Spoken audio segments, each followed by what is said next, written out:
All this time, they mocked him and saw him as a helpless weakling who couldn't even fight back.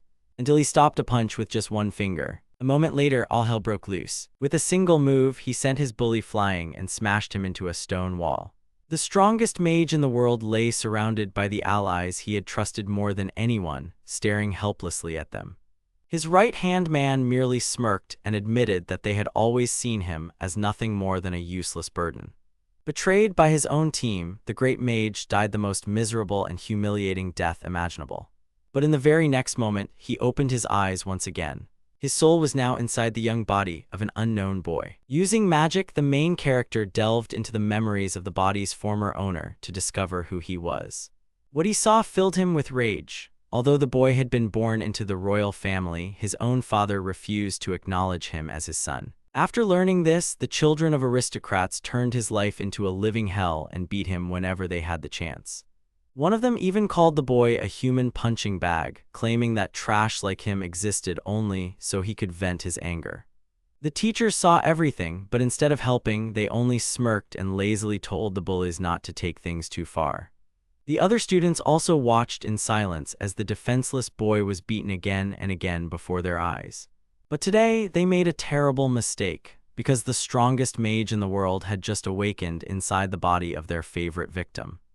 In another world, there's Grosha, a city surrounded by towering walls. Mikeldola, an ancient dragon of legendary difficulty. A powerful spell rained down on the massive dragon-like monster. The extreme magic of the man, the great sage called Meteor Shower, was mentioned. The man became known as a living legend. He considered the title Ancient Dragon quite respectable. Cedric, the leader of the Magic Guild, is the great heavenly sage. He asked them not to take him for a fool and said he didn't understand why they were asking him to cancel the declaration of war, calling it absurd. The leaders of the Magic Guild, the three sages, warned him that if he declared war, it would be too late. Cedric was asked if they wanted to lead the country to ruin. He admitted that while the damage would be significant, he had a strategy. The man insisted that even if the probability wasn't 100%, it was worth rethinking everything 100 more times. Cedric replied that this decision had already been approved by His Majesty. The young man countered that the demons were very powerful. The guy with the bandage exclaimed that Cedric was the next emperor and could stop the war. Cedric suggested that in that case, they would need to offer 10,000 sacrifices to the demons every year. He asked if such a minuscule number of sacrifices was acceptable to them. They argued that they could simply offer the elderly and orphans as before. The sage coldly ordered him to shut his mouth. The man countered that they needed to avoid a significant population decrease and that he would not accept this custom with the demons. Cedric wondered why power and magic were needed, and he answered that they were undeniably necessary against the outcasts they disliked. He introduced himself as Cedric, stating that he was the first and only sage in history to achieve the title of Heavenly. The guy with the bandage said there was nothing that could be done about it. Knights burst into the room. Cedric realized they had decided to use force. The sage stated that he couldn't handle such a large number on his own. He was told it was weakening magic. The bespectacled sage added that even though he could destroy thousands alone, his magic was weakening. He could successfully wage war and wanted to convince the emperor to declare war on the demons. The young man said that Cedric was the strongest. However, he questioned whether Cedric could stand against all the warriors of the empire. He added that his magic was weakening and asked if Cedric could withstand them 24 hours a day. Therefore, all his strength was just himself, and that was his limit. He demanded the power of the Facilia Empire. He asked if he was ready to destroy the demons for his personal desire. Cedric called him a fool and understood that humanity would become their laborers for eternity. The sage replied that only the elderly and children were sacrificed, and this did not apply to those who held rights like them. He called Cedric an obstacle. He said that if Cedric had done nothing, this wouldn't have happened. He had made a promise to Ammon. The man declared that he would definitely destroy the demons someday, along with the people who chose to act that way. Ammon said that no matter what, without Cedric, the emperor would continue to hesitate. He poured wine over Cedric's head, saying that all the aristocracy, except His Majesty, considered him nothing but a burden. Cedric thought with hatred how stupid they were. Ammon broke the glass against his head and said that these were his last words, even if not very elegant. He thought that just as Ammon had said, he had felt the limit of his power. It was said that the growth of magical power usually ended at 40 years old, after which one could only refine their technique as a mage.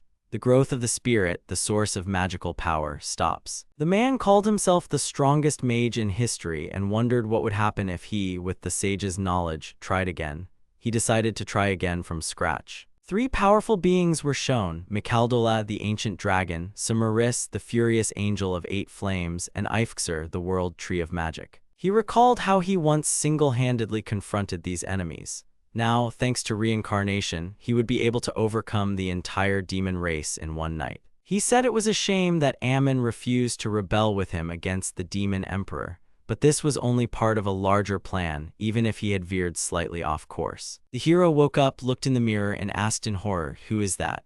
The young man realized his body was already grown, even though he expected to start as a baby.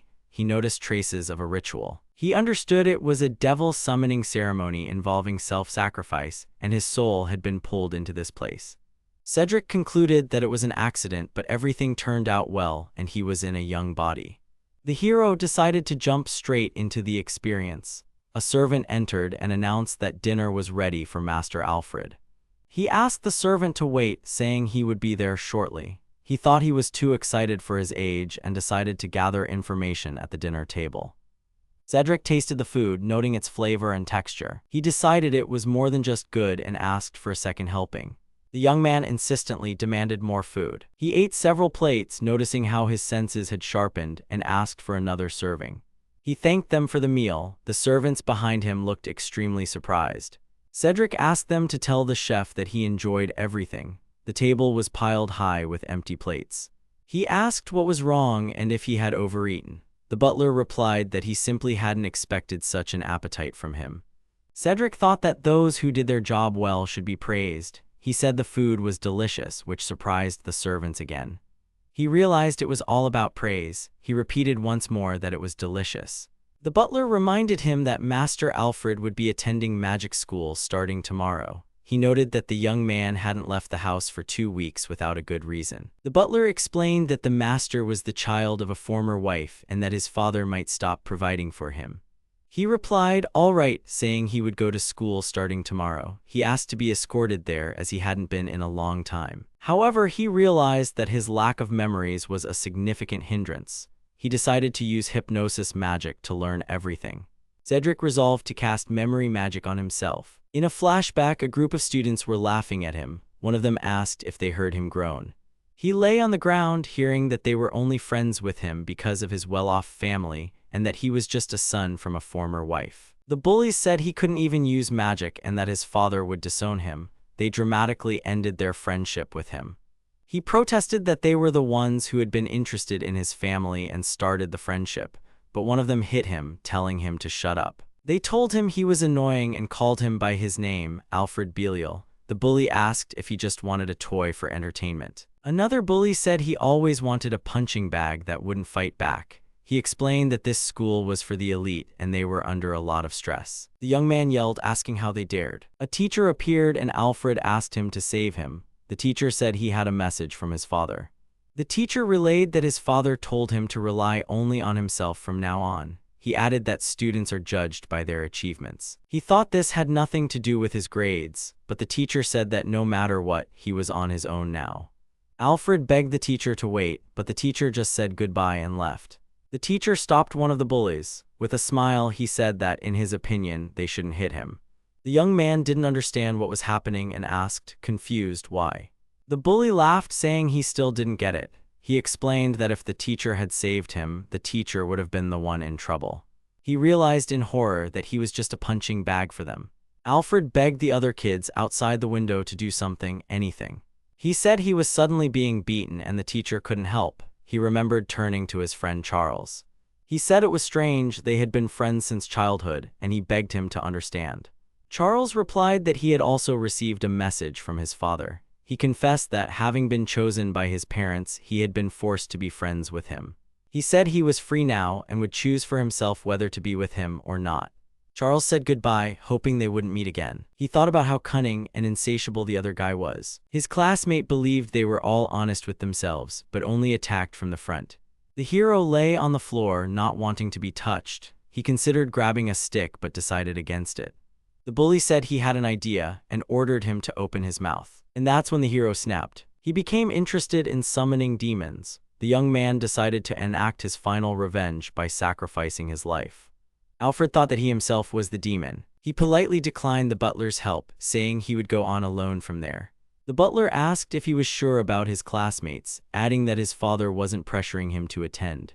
The butler offered to somehow resolve their conflict. Alfred replied that it wasn't necessary, he was free. He realized someone was worried about him. An acquaintance approached him, saying they hadn't seen each other in a long time.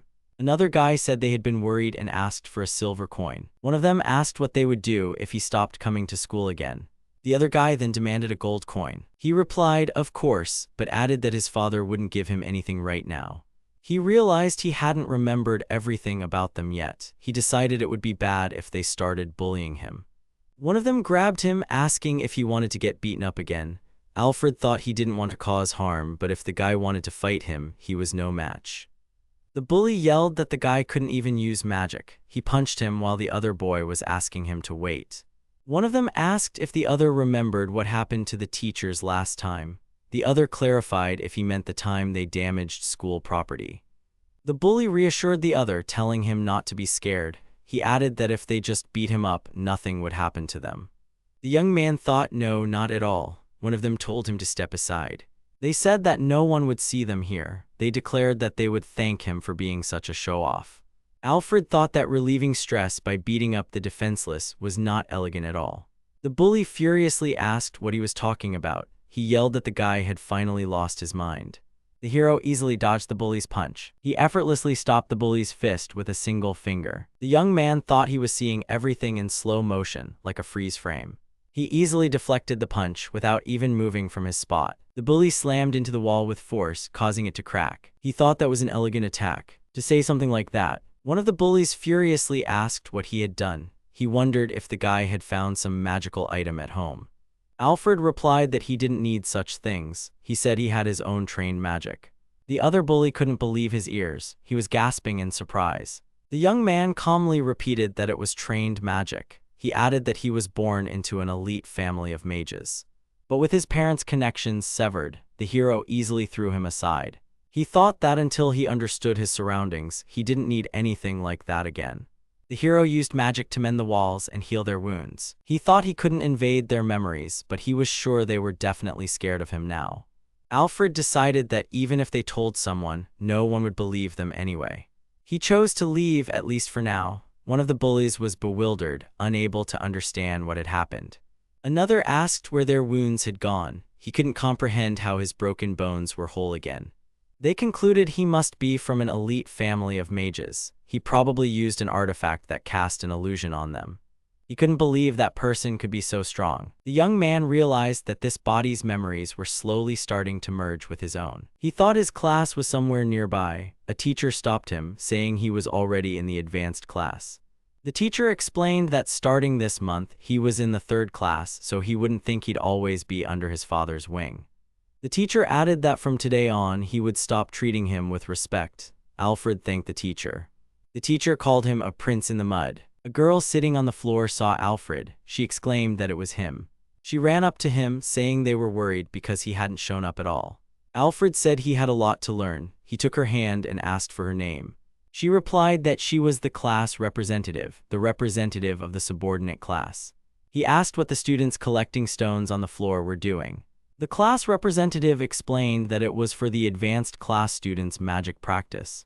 She added that it was necessary so they wouldn't trip. The girl said he didn't know their system. She explained that their school had 3 classes. She said that classes were determined not only by knowledge but also by points.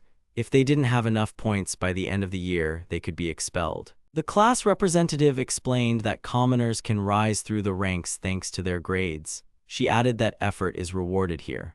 For example, by serving food to aristocrats or carrying their belongings, and also by picking up stones just like they're doing now.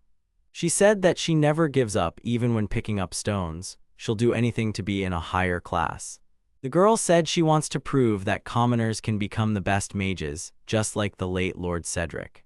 The bell rang and she panicked, realizing the 1st class would arrive soon. She exclaimed that they weren't finished yet. Alfred, however, asked what would happen to the stones. One of the bullies complained about the commoners' smell and asked if the others agreed. Another guy appeared, noticing an aristocrat among the commoners. Someone else explained that his father abandoned him and now he's not treated like an aristocrat. He mockingly said how poor the guy was. The bullies smirked and said they didn't have to work today. Instead, they should watch their lessons unfold. He told them to thoroughly understand the difference between them. He yelled at the workers to quickly bring him something to drink. The young man hit the girl, annoyed that he had to wipe his own sweat. He ordered her to wipe it for him. He called another guy over. Alfred thought he couldn't take it anymore. Alfred thought it was an unpleasant sight and wondered if that's why they were subordinates.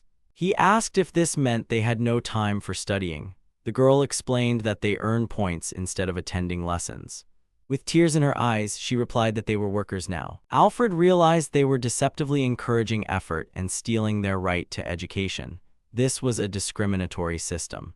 He angrily thought about how callous it was. The bully tripped over a stone and furiously yelled, asking who hadn't picked it up. He ordered them to step forward. He was outraged, asking how they dared to get in their way. Alfred stepped forward and called out to him.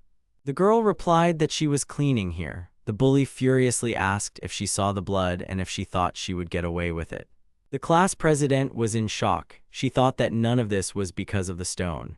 The girl declared that she had done her job perfectly and that it wasn't because of the stone. She defiantly asked the class president how she dared. The bully yelled furiously, asking who she thought she was. Alfred stepped in to defend the class president, stopping the bully's hand.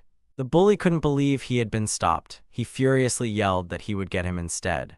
But he easily blocked the bully's punch. The girl asked worriedly if he was okay. He told her not to worry as he had created a magic barrier. Alfred thought that getting hit was actually quite convenient. The bully said he now understood who he was. The young man said that this point system was made for him and for those who had bullied the hero. Alfred asked if he was trying to say that he wasn't at fault. The bully mysteriously uttered, 10 Swords of the Round Table. It was said that the 10 Swords of the Round Table was a secret court agency. Their task was to raise the next generations. He explained that the 10 best students secretly become candidates for the title of a sword. The hero thought that the 10 swords were candidates responsible for the king managing the population. He said that the bully was talking too much. The young man asked who they were and if the bully was just a pawn. He thought he wanted someone to pay for what happened to that boy. The bully replied that he didn't know. He said that candidates are not discussed publicly. He advised him to score the best on the exam, even though it wouldn't matter to him since he couldn't use magic. The villain added that in the duels, he would face those who had beaten him up. Everything was set against him. Alfred thanked him. The bully didn't understand what he was talking about. He explained that the guy had given him valuable information, so it was only logical to thank him. So if this exam requires beating them up and passing it better than anyone else, then that's what he'll do. They burst into hysterical laughter. The bully said he hadn't expected that, calling the phrase a masterpiece. He added that even if the guy passed the exam better than anyone else, he still wouldn't. He would never become the best in this school. The young man asked if he knew about the match between class representatives. The hero explained that the exam wouldn't just be a test, but also a regular match. He explained that this exam was designed to filter out the top students in the school. He then asked if it was about the elite group that had emerged this year. Alfred thought that he had nothing against an unusual test. It was unrealistic to expect all of them to be able to fight in combat. He realized that specially selected students would compete, and through them, the school's elite would be formed. The bully smirked and said that their class, including the second one, was going to withdraw from participation. He explained that they were scared, so they didn't even have a chance to participate in the battle between representatives.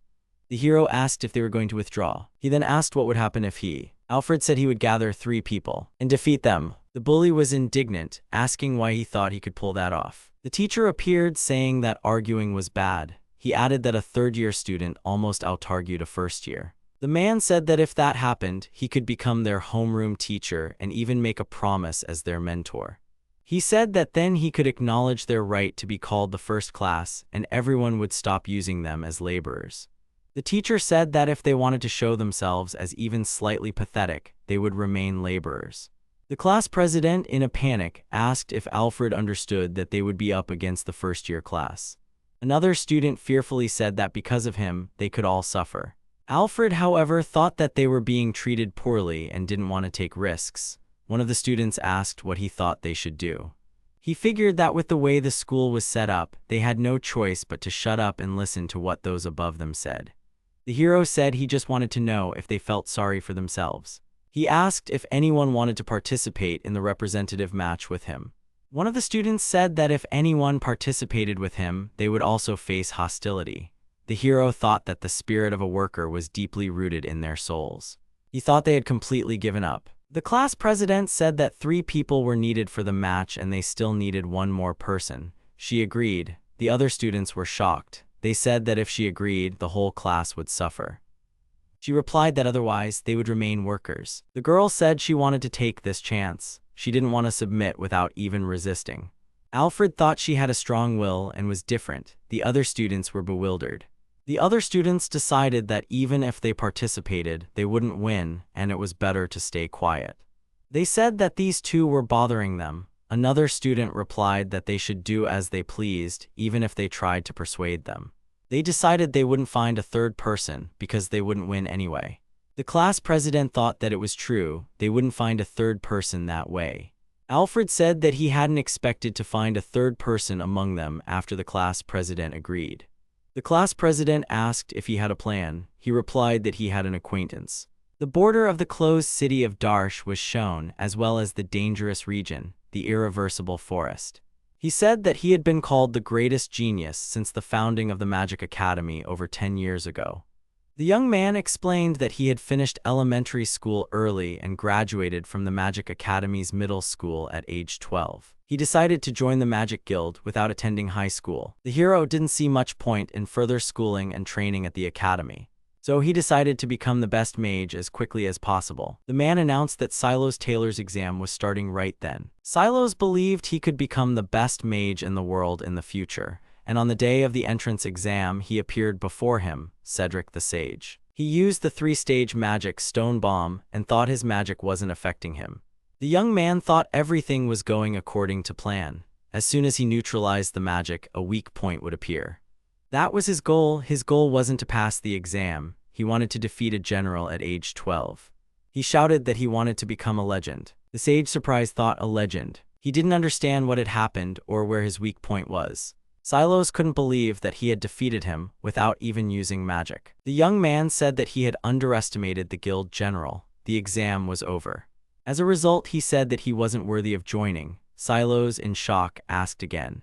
Cedric explained that magic guilds accept military orders. Silos countered that other participants wouldn't understand the value of his abilities then. The sage told him to come back after graduating from the Magic Academy. Silos yelled to Master Cedric that there was nothing left for him to learn there. The sage sternly told him not to overestimate himself. Silos saw how much magic was flowing out of him. The sage replied that this was the magic used during the battle. The young man asked if that meant he was honing his magic during the fight. He confirmed that honing magic is also a method of concentration and the simplest way to learn magic. The man confirmed that if he learned to hone magic at his current level, his physical abilities would also improve. The sage mentioned that breaking stones, which the young man had witnessed, was easy for him. He then asked if Silas could do the same. Silas replied that he couldn't. Cedric asked if that meant he hadn't even mastered the basics from elementary school. The young man was horrified. Could his magic really be worse than basic level? He felt Cedric's words had deeply pierced his chest. At the same time, a strong desire emerged within him. The young man began to ponder his magic honing. He thought it was beautiful. The sage stated that his current magic honing deserved a score of 0 points and told him to impress him next time. And so, 5 years passed in the dangerous region of the irreversible forest. He reflected that 5 years had gone by since he entered the Advanced Magic Academy. He wasn't just a student, his power was closer to that of a teacher, and he had significantly enhanced his magic. Silas had joined the circle of students studying Mistar. He recognized it as a minotaur, a B-rank monster known for its physical attacks. He continued to train day after day, and as a result, his physical stats. He wondered how close his magical power was to Cedric's. The young man shouted, "Physical enhancement." He thought about facing such an unpredictable opponent. He wouldn't allow himself to lose. He delivered a devastating blow to the Minotaur. Scylla breathed a sigh of relief, glad that he had succeeded. He thought he would be accepted now. He couldn't understand where the other Minotaurs came from. There was only supposed to be one. The student realized that the guild must have lied to him. He was already exhausted, even with physical enhancement, even after using all his magic to its limit. Silas realized his chances of survival were 0, but he decided he wouldn't die that easily. He would take 3 of them with him. He wanted to show him the magic he had managed to master. He screamed and lunged at the monster. Suddenly, someone saved him. He didn't understand what was happening. The stranger gained 65 points. Silas stared at him, bewildered. Cedric said that Silas's magic was quite good. He added that he wanted to learn a lot about him. But first, he decided to deal with those who were getting in their way. Silas was in shock. Silas thought that he had definitely been thinking the same thing back then. He thought, what beautiful magic he has, referring to the great sage Cedric. Cedric asked if he would mind listening to him. The students whispered about how the academy's genius ended up there. They said Silas had surpassed the teacher's level and was exploring the Mistar alone. He asked if they knew about Silas's special position in this academy. He added that he, the researchers, including his class, all of them participate in the learning process, with no exceptions for the 3rd class. He told the class president that now she and her class could also participate, and he had already said they could do whatever they wished. The young man asked if they wanted to launch a counterattack against the 1st class. Cedric asked if they had nothing to object to. He said that he was the reincarnation of Cedric. His name was now Alfred Belial. Zero's tailor had to keep this a secret. These were the completed written exams. The bully thought he was seriously going to ace the test. The students laughed, saying he had been bullied so much he'd gone crazy. Another said that this class was just the worst. One of the students yelled, "Alarm!" Another said that Ciro's had transferred to the workers' class. The bullies couldn't believe this was the genius, Ciro's. They didn't understand how he got dragged into this. He thought that this put them in danger. If the bullies won, their classes would swap places. One of the bullies said that everything was fine. He claimed that the remaining 2 representatives didn't matter. The bullies smirked, thinking that meant they couldn't win. The other students were shocked that it was the real Ciro's. They couldn't understand why he was with them.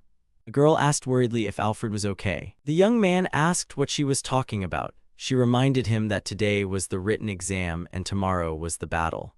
She said that if he died in a one-on-one fight, they wouldn't even make it to the team battle. He replied that he didn't think anyone could die during an exam. The class president said no, she was worried about something else. He asked how she was doing. The girl said she was worried about the written exam. She added that she would score better than the 1st class students. She introduced herself, saying her name was Lisa Wilson. She told him they were friends, so he could call her Lisa. Lisa was focused on writing the exam. She thought that 40 minutes had passed, 60 remained, and this time it was very difficult. The class president panicked, realizing that if she didn't speed up, she wouldn't finish the essay at the end. She then saw Alfred sleeping. Lisa thought he seemed to have given up because he didn't understand anything, even though he told her not to worry. She thought that she was the only one worrying. Ciro's said he was done. He added that the questions for 1st years were quite difficult. The girl didn't expect Alfred to finish in 10 minutes and then just lie there. Ciro's thought he seemed to be sleeping. Using his free time, he was training the magic channels in his body, a magical training called Tandenhauku. Lisa was astonished to see that he had fallen asleep. Night fell. The teachers couldn't believe he scored 100 points and even scored 2 points better than Ciro's. The teacher said he had included the latest magic formula, which Cedric himself had explained last year, in the exam to prevent perfect scores. Another teacher couldn't believe that the student had solved that problem. The teacher yelled that it was impossible and that it looked like the exam answers had been leaked. The principal was informed of an emergency. He ordered them to deal with the student who had aced the exam. The man said there was no point in delaying the investigation into who leaked the answers. He told them to sort it out immediately before the results were announced. The principal said it was too early to conclude that the exam was cheated on. He suggested they keep a closer eye on this student. He thought, okay, the exam results are one thing, but Ciro's insisted on the transfer. This boy has some kind of secret. The next day, there was an arena for one-on-one fights. The bully said he thought the guy wouldn't show up out of fear, but he was full of energy. He said it would have been better if the guy hadn't come. The teacher told them to punish Alfred. The one-on-one fighting exam was about to begin. The teacher asked how he had answered all the questions on the test. The bully was shocked that he had solved such a difficult test. The man accused him of cheating. He said the guy had somehow found out the answers and he condemned him for it. He said he would have looked at him differently if he had passed the test fairly after his father abandoned him, but to cheat. The teacher said that if he were just stupid, it could be fixed, but he was worse than an animal. He called it an isolated incident. He threatened that if the guy started going too far, he wouldn't let him off the hook. The man yelled that this was punishment because cheating on the sacred school exam was simply incomprehensible. The bully thought, "I knew it. It's strange that no one else is here, but why are there no spectators either?" He said that now the hero was cornered. The teacher said they were allowed to. The bully asked if he remembered that he had beaten him more than anyone else. He furiously said he wouldn't leave a single spot on him untouched. Alfred calmly stated that his words would then return to him in kind. The bullies laughed, thinking he had completely lost his mind. The teacher felt a pang of pity for his madness but still wouldn't forgive him. The teacher announced that it was time to stop talking and begin. He instructed both participants to step back to the line. The young man thought that nothing would stop him. The exam was starting and he would finish it quickly. The hero believed his opponent wasn't elegant and that he'd only need one hand. Alfred realized his body wasn't moving. The bully yelled that he would now throw him with a suplex and he'd die without even opening his mouth. He used the 5-step technique, but he used iron defense. The bully sneered, saying he was now a corpse. However, he was unharmed. The bully furiously shouted that he would turn him into a punching bag. And once again, his body wouldn't obey. The bully struck him, but he didn't even flinch. Cedric realized that the boy's body was severely damaged. It turned out to be fear, etched into his very body. He thought that's why Lisa was worried. Cedric asked the boy if he was in pain. The hero ordered him to stop. The bully asked why he should. He thanked him for his patience, saying he had gotten carried away. "From now on, leave it to me." He delivered a devastating blow. The hero landed a powerful punch. The bully lay on the ground, crying helplessly. Alfred asked if he remembered promising to kill him. The bully groaned that his whole body hurt and he couldn't get up. The bully asked if he was really going to hit someone defenseless. The young man said that until the teacher declared the fight over, he had no intention of stopping. The teacher watched him in horror. The hero, with a smile, said he would finish him off. The bully, terrified, begged him not to. Alfred delivered a mighty blow that shook the arena. He thought the guy had lost consciousness, even though there wasn't an open wound from that hit. The young man figured he had broken his magic channels, permanently taking away his ability to use magic. He considered that the guy was from a family of renowned military mages. He wondered how his family members would treat him now that he'd lost the ability to use magic. Alfred recalled the bully telling the boy that he wouldn't be able to use magic, and it was no surprise his father would abandon him, especially now for the bully himself. The next day, the students looked at the results. One of the students couldn't believe Ciro's had 98 points. He didn't understand why he had 100. The student thought that Michael also ended up in the hospital after the fight. The bully furiously yelled, asking what was going on. Alfred thought they probably didn't understand anything, though they didn't need to. He reflected that in the previous battle, he had promised the great sage, the body's owner, that he would continue. The young man remembered the words, "I will get revenge on everyone." Alfred apologized, but he had to see this through. He wondered who would be next. Lisa asked the protagonist to tell her about yesterday's match. She learned that his opponent had been hospitalized and was curious about what happened. The young man replied that fate, so to speak, had punished him, but the girl didn't understand what he meant. Lisa also wanted to know something else, and Alfred asked what it was. The girl visibly started to sweat. She exclaimed loudly, wondering why only he had to take the accuracy exam, expressing her surprise. The hero mentally pictured the targets and was about to answer when he was sharply called out from the side. A group of guys was heading towards them, and their leader loudly declared that they had come to see his disgusting figure. With a very serious expression, he asked if Alfred was the one who had taken down Michael yesterday. The leader added that the teacher who supervised the match was, for some reason, refusing to talk about what happened.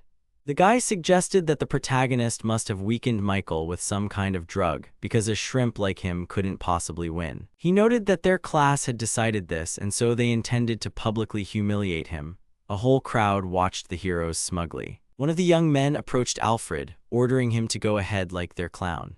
The group moved away from the young man and the girl, walking forward. Alfred remarked that it seemed they thought he had cheated on the exam. Lisa asked what would happen with the accuracy exam. The young man explained that he would need to shoot magic at a target from a certain distance to measure accuracy and power, and that he wouldn't even have a chance to cheat. The girl froze and replied that she understood everything. He, by the way, asked Lisa about her and Saros's results. The girl suddenly stumbled over her words. She said that Saros's opponent had given up before the fight even began. The protagonist nodded. The girl smiled, noting that she had also won, but only because her opponent wasn't a first-class student. They were standing on a large training field. The girl became worried, saying that she might not win the match next week. She started to apologize, but the young man asked her not to. He reminded her that they were together, he, Saros, and Lisa. He also asked her not to be afraid. The girl's eyes lit up brighter. She turned and looked towards the group of guys from the other class. She admitted that she could understand their reaction because if you recall the past, many strange things had happened, and it was no wonder they thought he had cheated. However, Lisa felt that Alfred had something special, and she really wanted to see what he would show on the accuracy exam, where cheating was impossible. Suddenly, Alfred declared that he was lazy. The girl, standing behind him, asked what kind of laziness he meant. The hero explained that he didn't understand how one could measure power with a target that couldn't defend itself or attack. Suddenly, a voice called out to him from the side, asking what he was thinking. It was Saros, who immediately declared his full agreement and admitted that he didn't understand anything either. The young man greeted him. Alfred asked the guy what he meant. Saros explained that the director had asked him to demonstrate how to shoot at a target before Alfred started taking the exam. This would also happen before the regular students began their exams. He added that the director seemingly wanted to expose Alfred by having him perform the demonstration. The young man hummed. Alfred replied that he didn't want to do it. Lisa noted that it was a good chance for him and clarified that Saros, it seemed, needed to show him how to take the exam. Saros smirked and confirmed it. As he walked past the guy and the girl, he remarked on how unpleasant the main character was. It was time for the exam to begin. Saros said that he was about to break a very thick wall in front of a huge audience. Lisa asked him about walls, reminding him that he needed to aim at those targets over there. The guy replied that he understood what Lisa was talking about, but he meant something else entirely. A group of guys from another class appeared, declaring that they had come to see Alfred, whom they called a loser. They anticipated it would be fun. Chad loudly exclaimed that he was glad to see the difference between the hero and Saros. The guy then clarified that he was the one who was going to show it. He used 7-stage magic. His eyes glowed brightly. He focused clearly on the target, mentally visualizing it. Swinging his radiant weapon, he activated Dragon's Burst. A colossal explosion thundered, filling the entire space with thick smoke. Chad from the crowd gasped in surprise. He was astonished by the guy's unprecedented power. The young man noted that no one could withstand such power. Saros stood tense. Whispers circulated that Saros was a true genius, but many doubted if he could truly use 7-stage magic. It was emphasized that such a level was only accessible to teachers, or even the academy's leaders. His success, destroying a magically resistant target, seemed incredible for a regular exam. Meanwhile, Alfred stood calmly amidst the thick smoke, noting to himself that it was now his turn. He observed that his target was located to the left. The group of guys watching the main character felt sorry for poor Alfred. They were anticipating how funny it would be if, after Cyrus's impressive performance, he only cast a simple fireball. Behind the heroes, the crowd buzzed. The young man calmly walked towards his target, remaining silent. Suddenly, he thought he was tired of their cold stares. Lisa, standing nearby, flinched slightly. The hero used his magic, stating that he would warm them up a bit. At that very moment, flames erupted across the examination grounds. The director abruptly jumped out of his chair, exclaiming what was happening and noting the colossal amount of magical power released. Alfred, with a wave of his hand, summoned the highest tier magic. Extending his arm forward, he activated Meteor Shower, his entire arm filled with magic. Complete silence fell, and Chad noticed that nothing was happening. Cyrus asked if he hadn't even launched a fireball. The young man closed his eyes, and someone from the side started laughing loudly. However, suddenly one of them looked up in surprise. Numerous meteors were rapidly descending from the sky. The entire crowd screamed in terror and confusion. Many meteors struck the target. illuminating everything around with a bright light. People standing nearby took cover from the flying debris. Thick smoke enveloped the entire area. The director jumped up again, wondering what was going on. A young man watching this screamed in anger and couldn't believe his eyes. An enormous, steaming hole gaped where the target had been. No one could understand what had happened at all. Alfred merely smiled smugly. Lisa noted that she had a premonition of something like this, but she couldn't have imagined anything like this. Cyrus approached, saying that this was exactly what he expected from him. He praised the control of magical power. The main character replied that he was glad it was noticed. The young man admitted that he didn't think it was possible to suppress the power of meteor shower so much. His gaze wavered slightly. The main character explained that, of course, if he hadn't suppressed it, there would be nothing left of the academy. Lisa, standing behind him, felt herself sweating. She completely didn't understand what the guys in front of her were talking about. The director, watching everything from the stands, wondered what kind of 8-tier magic this was. He noted that it wasn't just suppressing power to 20%, but also using magic similar to a meteor shower, a destructive force capable of rivaling his own magic when he was in his prime. Chad yelled, demanding an explanation for what kind of trick that was. His comrade doubted it was a trick, suggesting they had all most likely just been deceived. Anger filled his eyes. He stared, unable to comprehend if this was Alfred's true power, as it couldn't be, since Alfred couldn't use magic. Chad loudly commanded his companions to immediately go to the hospital and question Michael, as he surely knew something.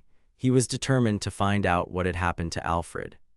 In the capital, there was a magical sanatorium at the Magic University. Silence filled the empty corridor. Suddenly, the young man Michael's eyes snapped open, filled with surprise. He found himself on a hospital bed and immediately wondered about his whereabouts. His gaze fixed on the ceiling, and noticing the IV drip, he realized he was in a hospital. The hero was puzzled about what had brought him there. Memories of the recent battle suddenly flooded back to him. The guy tried to get up, realizing he had been taking an exam. This realization made him freeze in fear. He understood that he had been disgraced. As the son of a prestigious family of mages, he was indignant at how the protagonist dared to humiliate him. Michael swore he wouldn't forgive his tormentor, even if it meant asking his father to pressure the school administration. Tearing off his IV, the young man jumped up, declaring he would get his opponent expelled. But his attempt to stand resulted in a piercing pain, making him cry out in confusion. Suddenly, a girl called out to Michael.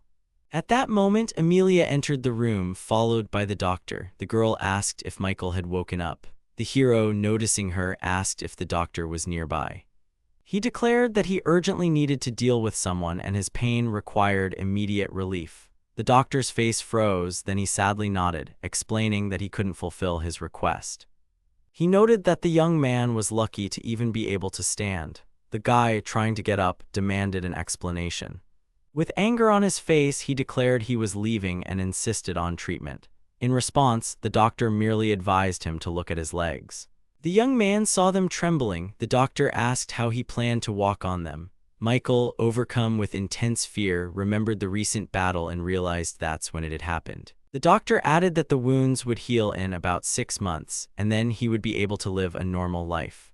The guy looked at his hands in despair and yelled, demanding they shut up. He insisted he would go no matter what, because he needed to get revenge on his tormentor. Amelia firmly stated that she wouldn't let him leave. The young man, enraged, threatened to deal with the hospital if they interfered. The doctor and Amelia just silently watched him. The hero stood up, announcing that everything was clear to him. He extended his hand forward, intending to use 2-stage magic and an ice needle, and ordered everyone to step back. But nothing happened. He remained standing, not having used a single drop of magic. The young man froze, not understanding what had occurred, his eyes wide with horror. The doctor explained that his magic circuit, which originated from his spine, was severely damaged. He noted that this was a rare and sophisticated example of circuit destruction, and he wondered who had mutilated him in such a way. The doctor then turned to Michael, informing him that he would never be able to use magic again. The young man's eyes were frozen in terror. Amelia added that she hated to say it, but his family couldn't forgive this, and the master of the mansion had declared that Michael was stripped of his title as the eldest son. He was also expelled from school. Memories of the fight flashed before the guy's eyes. Michael would never leave the confines of his mansion, Amelia added. Her words hung in the silence. The guy froze, trying to process what he had heard. Then he took a deep breath and let out a scream. Amelia and the doctor flinched. The young man was beside himself with rage, roaring, and demanding immediate treatment from the doctor. He grabbed the doctor, trying to hit him, begging him to give him his old life back. The doctor merely looked at him sadly, powerless to respond. The young man froze, his strength leaving him. Tears welled up in his eyes, and suddenly something inside him broke. The guy collapsed with piercing screams, desperately clutching his back. He gasped, saying that the unbearable pain was tearing him apart. The protagonist fell limply to the floor. The doctor, frightened, rushed to him. He exclaimed that the anesthesia had worn off and the patient urgently needed a new dose. Meanwhile, Michael screamed, not understanding why this was happening to him. He cursed the situation. Amelia ran out of the room, and her gaze froze in surprise when she saw the young man's companions. She asked if they had already heard what was happening inside. Chad asked them to leave, warning that the person inside was dangerous right now. Numerous screams emanated from the hospital room, among which the phrase about unbearable pain particularly stood out. Chad couldn't understand what was going on. He remembered Alfred and thought that he was a true demon. The suffering young man sobbed in pain, tears streaming down his face. Chad suddenly realized that the protagonist had definitely decided to get revenge on them. Looking at his friend's room ahead, Chad cried out that the demon had decided to take revenge on them, and there seemed to be no mercy to be expected. The situation appeared extremely grim. At that moment, Charles appeared and his companions called out to him, asking why he had come. The young man angrily declared that Alfred, thinking himself too strong during the exam, clearly intended to send them all to the hospital. One of the guys standing nearby wondered why Alfred had suddenly become so powerful. Charles, who was standing behind him, explained that Alfred came from a family of legendary mages and, perhaps for family reasons, hadn't shown his true abilities until now. He speculated that the blood of another race might have awakened within him. His comrades asked, puzzled, what he meant by another race, recalling that their lessons only spoke of the return of ancestral power. Charles spread his hands, clarifying that an ancient legend about the fusion of humans and dragon gods circulated within the family of the current vice-commander of mages. He had heard that the blood of a dragon deity might one day awaken in Alfred. The guys were shocked, declaring that it was impossible and that they couldn't have imagined Alfred would be the only person in the country with such a heritage. Charles emphasized that regardless of the reasons, Alfred possessed immense power, and if they didn't come up with a plan to counter him, they would all be in serious danger. The group decided that Alfred was unlikely to attack them suddenly, but they acknowledged that he was capable of crushing them, just as he had done to Michael during the exam. Chad suggested that perhaps they simply shouldn't fight him in the exam. He swayed slightly, then straightened up and announced that an idea had come to him. All his comrades looked at him questioningly. The young man reminded them who his father was, Poisonous Snake's Cave and the Emperor's chief scout. The guy grinned smugly. Charles, understanding his friend's plan, confirmed that he had the same idea. Chad agreed that his father had connections with the Assassin's Guild. Charles smiled and offered to rely on him. In a luxurious room, the head of the Assassin's Guild was discussing with a man the possibility of eliminating a mage who wielded 8-stage magic. The guild master expressed doubt that there would be anyone of such power among the students. Chad stood before him. The man noted that if it were true, the task would become significantly more difficult, as such a mage was on the level of an Imperial Guard mage. The young man couldn't help but exclaim that he, too, had once killed while serving the Emperor. The man sternly cut him off, calling those words foolish. He explained that they weren't just a bunch of thugs and couldn't win in a world where power ruled. The hero was scared, realizing that even these people wouldn't help them defeat Alfred, whom they absolutely needed to overcome. The man nevertheless offered to discuss the price if Chad understood everything. The young man, surprised, asked why he had changed his mind, as he had previously said they wouldn't win. The guild master nodded, explaining that they wouldn't win if they didn't take the matter seriously. He added that they were going to use something special and pulled out a small jar of poison. The guy asked what it was. The man explained that these were pills that counteracted the use of magic, causing no harm other than depriving one of the ability to cast spells. They needed to give these to the target to drink, and then lure them into an alley. Chad stated that he understood everything. The man simply nodded, confirming that if the mage stopped using magic, anything could be done to him. Alfred could be dealt with, however, he noted that this was just a squabble between schoolchildren and asked if the young man was sure it was worth taking so seriously. In response, the young man pulled out a bag of gold and poured it onto the table, which greatly surprised the man. The hero asked if the amount was sufficient. The man, looking at the coins, said there were a full 50 gold pieces, and that was more than enough. Chad explained that this money was the remainder of the treasure from the safe his parents had sold 2 years ago. He confessed that he had stolen them, which caused a huge commotion in the mansion. Laughing, the guy added that as the eldest son, no one would expose him.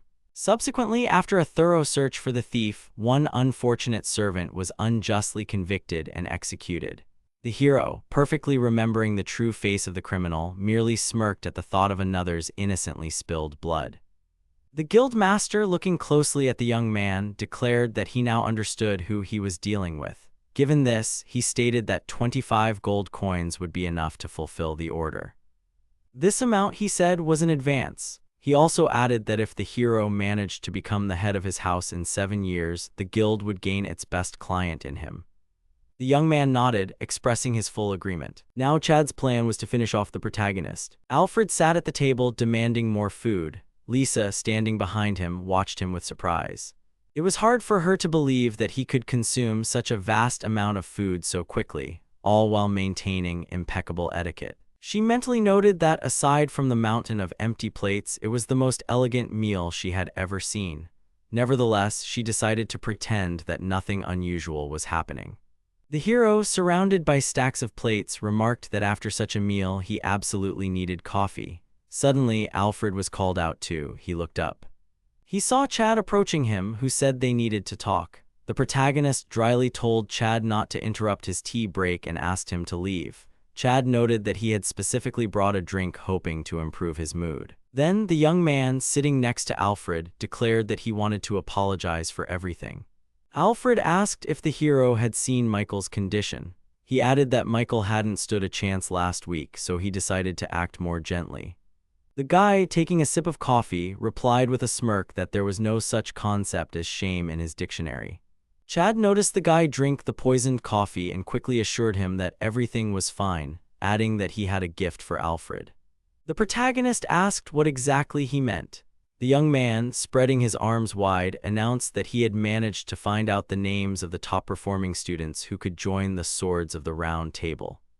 Alfred mused that this young man had once almost killed the original owner of his body. Chad continued, stating that among these candidates was even a member of the intelligence service. He emphasized that obtaining such information was not easy. Chad noted that this particular person had caused Alfred the most harm and suggested giving him a chance to apologize to put the matter to rest. Alfred agreed to listen and told Chad to speak. However, Chad declared that the conversation needed to happen in a secluded place as it concerned secret school information. He got up from the table, indicating that he knew such a place, and told Alfred to follow him. The hero exited the school building into the courtyard. Alfred suddenly found himself surrounded by a gang of people, with Chad standing in the middle. The protagonist, puzzled, asked what was happening. Chad stated that Alfred had gone too far. Our young man, looking around, asked what that meant and if it was about an exam.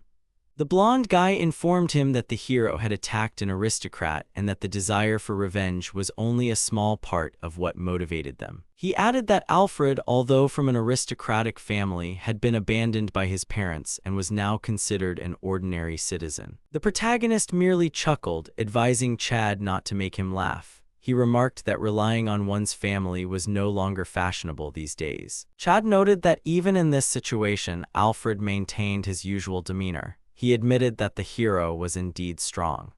However, he couldn't handle them, the aristocrats, alone. Chad mentally recalled the pills he had brought. The young man confidently declared that he was a great aristocrat, capable of using the power of his position to achieve any goal. Alfred unenthusiastically suggested that, essentially, they wanted to beat him up using money and connections. The guy nodded, confirming that against them, Alfred was nobody. Then he added that something had been mixed into his coffee. Alfred asked if that meant he wouldn't be able to use magic now. His opponent froze, unable to find a response. The protagonist calmly stated that he already had unpleasant memories associated with poison and had no intention of repeating past mistakes. Alfred mentally scoffed, wondering what kind of assassin's guild this was. He knew he could neutralize such a poison in literally a minute. He had felt someone watching him since morning and immediately suspected that a first-class aristocrat had set their sights on him. Chad shrieked, asking if Alfred had realized it was a trap, taken an antidote beforehand, and still shown up. The young man nodded, confirming that was indeed the case. He explained that something similar had happened to him before. Chad was furious and demanded an explanation for why this had occurred. The protagonist declared that in this situation, even without using magic, he would emerge victorious.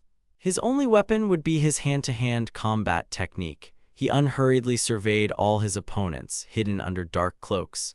Standing among them, the guy noted that this was exactly what he needed after a hearty meal. Chad sharply yelled an order to his entire team to take care of Alfred. At that very moment, an opponent appeared behind the protagonist, closing in and preparing to strike. Unexpectedly, the young man intercepted his arm, stopping the attack. With one swift body movement, he flipped the attacker and pushed him to the ground.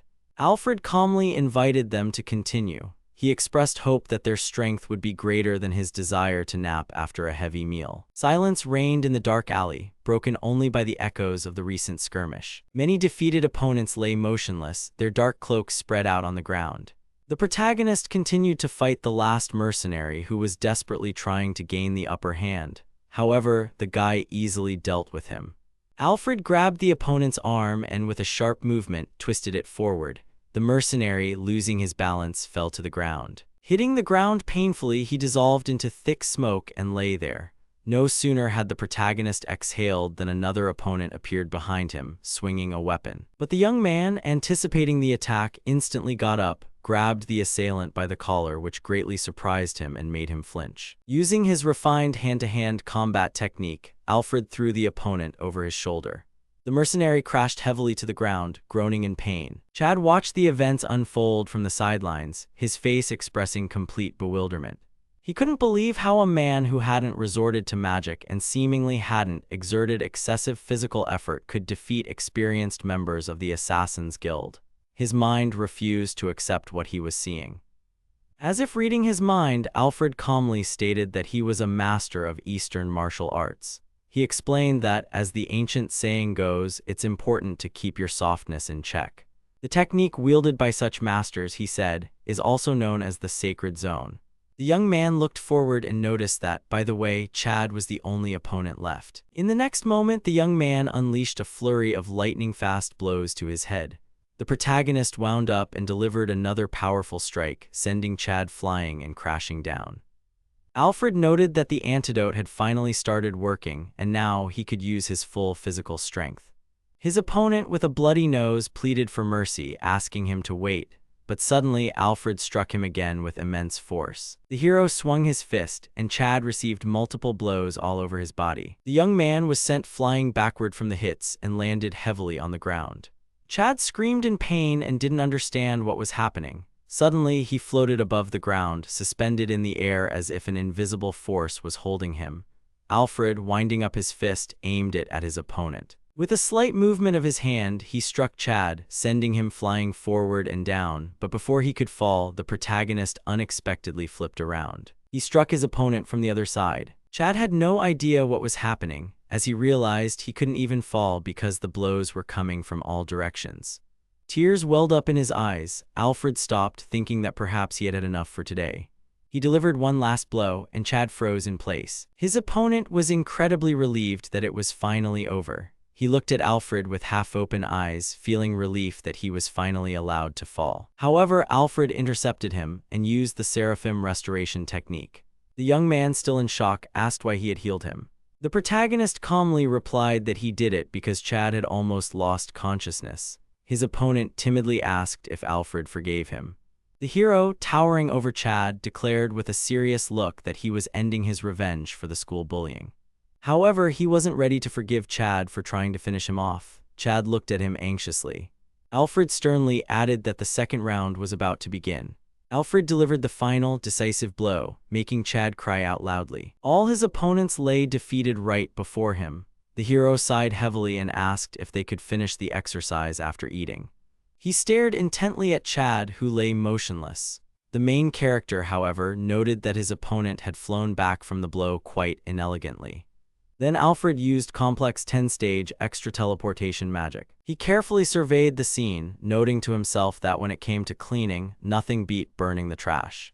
Soon he vanished from the scene. The sun was shining. Alfred teleported to a quiet place. A picturesque house stood before him. The young man teleported directly inside, finding himself in the very center of the building. The main character looked around, realizing he hadn't been to this place in a long time. Getting to work, he took a heavy book from the shelf. Opening it, he immersed himself in reading, learning that he had once been attacked by an assassin's guild called the Black Serpent's Poison. The book stated that this organization was involved in selling prohibited substances and was experiencing a strange outflow of funds. The young man remained in the library for some more time. Soon, he sharply closed the book, deciding that the information he had gathered was sufficient. He noted to himself that these documents were written long before his birth, so some of the information might be outdated. However, if he were in the shoes of the person mentioned in the book, he would have immediately taken action, not making a single mistake. In any case, among the corrupt officials, only a few knew about Alfred. Sitting in a chair, the young man thought that his obscurity was due to his impeccable elegance. Several days passed. Suddenly, there was a loud pounding and a desperate cry, begging for understanding. The voice promised to give as much money as needed. Chad stood before the guild master, pleading for Alfred to be eliminated. He was enraged and shouted that one death wouldn't be enough. He demanded that Alfred's skin be damaged, his organs extracted, and that he be shown all the pain of this world. The guild master addressed his interlocutor, but suddenly, a knock echoed from the door behind them. The man turned around, asking what was going on. The door burst open, revealing a young man covered in numerous injuries. He quietly whispered that they needed to flee. The hideout was surrounded by royal police knights on all sides. The guild master cried out upon hearing about the police knights. He couldn't understand why this was happening. The young man, still standing in the doorway, simply asked them to understand him. Suddenly, multiple blows landed and the guy collapsed, sobbing faintly. Then, a voice announced that its owner didn't like to introduce himself on such gloomy days. The guild master and Chad froze in place. The man entered the room and stated that he was compelled to introduce himself due to his high position. His name was Theodore. He was the chief of the Royal Police Knights. The man stared intently at the guild master. The guild master asked him what he was doing there, claiming they only traded goods. Theodore smirked, noting that such bloodthirstiness was hardly characteristic of those who traded flour and fruit. He glanced at the defeated young man lying to the side. The man spread his hands, announcing that, regardless, information about illicit activities occurring there had reached him, and they intended to search the mansion. The guild master broke out in a cold sweat, fearing they had been exposed. He inquired about the source of the information leak. However, he immediately stopped himself, deciding it was too soon to jump to conclusions. There was no evidence in the room. All secret materials, prohibited substances, and other items were stored in the basement. If they didn't give away the existence of a basement, they would be safe. Theodore smirked and suggested they start by showing him the basement. The guild master froze, realizing that this man knew everything. He knew everything, and he still came. Chad turned to the guild master, bewildered about what was happening. The guild master turned to the young man. He informed Sir Chad that it was all over. With his head down, he admitted that a cruel execution now awaited him, as he had caused too much trouble. He turned to Chad, informing him that the same fate awaited the young man. The youth became furious, demanding everyone stop, as he was the eldest son of the Similet family. He loudly declared that the royal police were powerless against him. Theodore smirked, recalling the Similet family, and noted that it was a great dynasty. Chad confirmed his affiliation with the family. He stated that if Theodore didn't want to face consequences from his father, they needed to pretend Chad hadn't been there. The officer acknowledged that Chad's words were true. Arresting his father could indeed cause serious discontent at court. However, Theodore remained unfazed, stating that such consequences didn't bother him at all. He explained that he was known as someone capable of ignoring inconvenient situations. Theodore brought up the fraud and crimes rampant in the palace. He emphasized that he never named enemies in his reports and investigations. Of course, Chad's father was well aware of this. Unfortunately, the young man himself was also involved in criminal activities.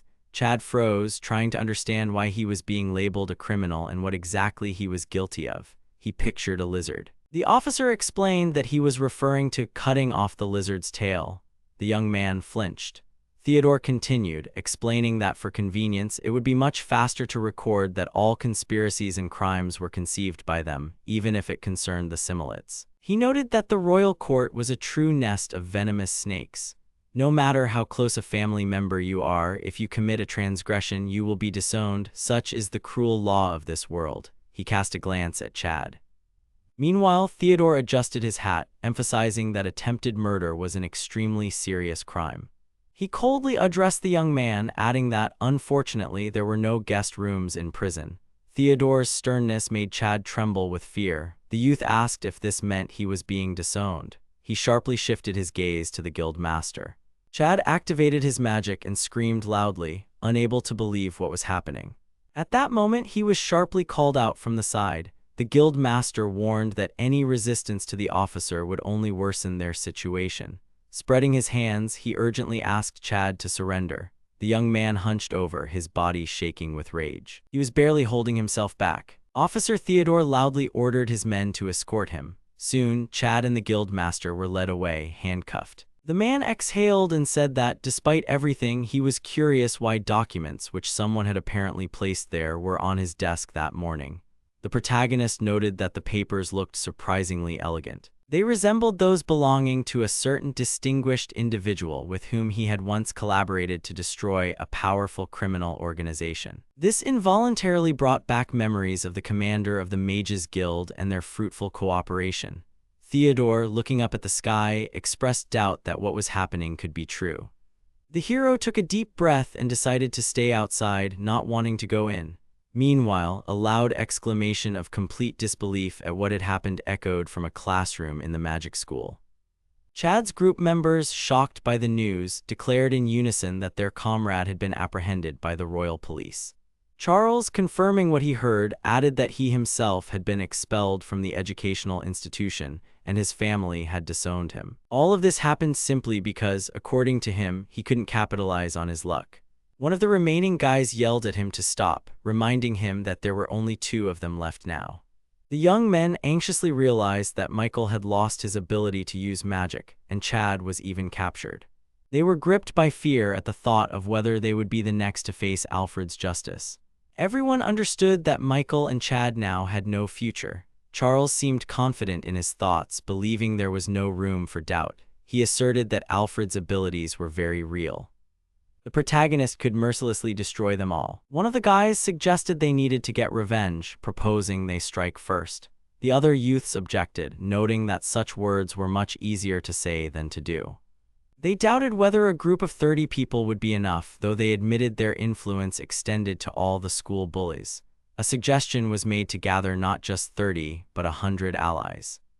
At that moment, one of those present suddenly had an idea. He noticed a student leisurely walking down the corridor past their classroom. Pointing confidently, he exclaimed that this was exactly what they needed. Then he turned to the passerby, grabbing him by the collar, and reminded him that they had a servant who had recently shown amazing abilities.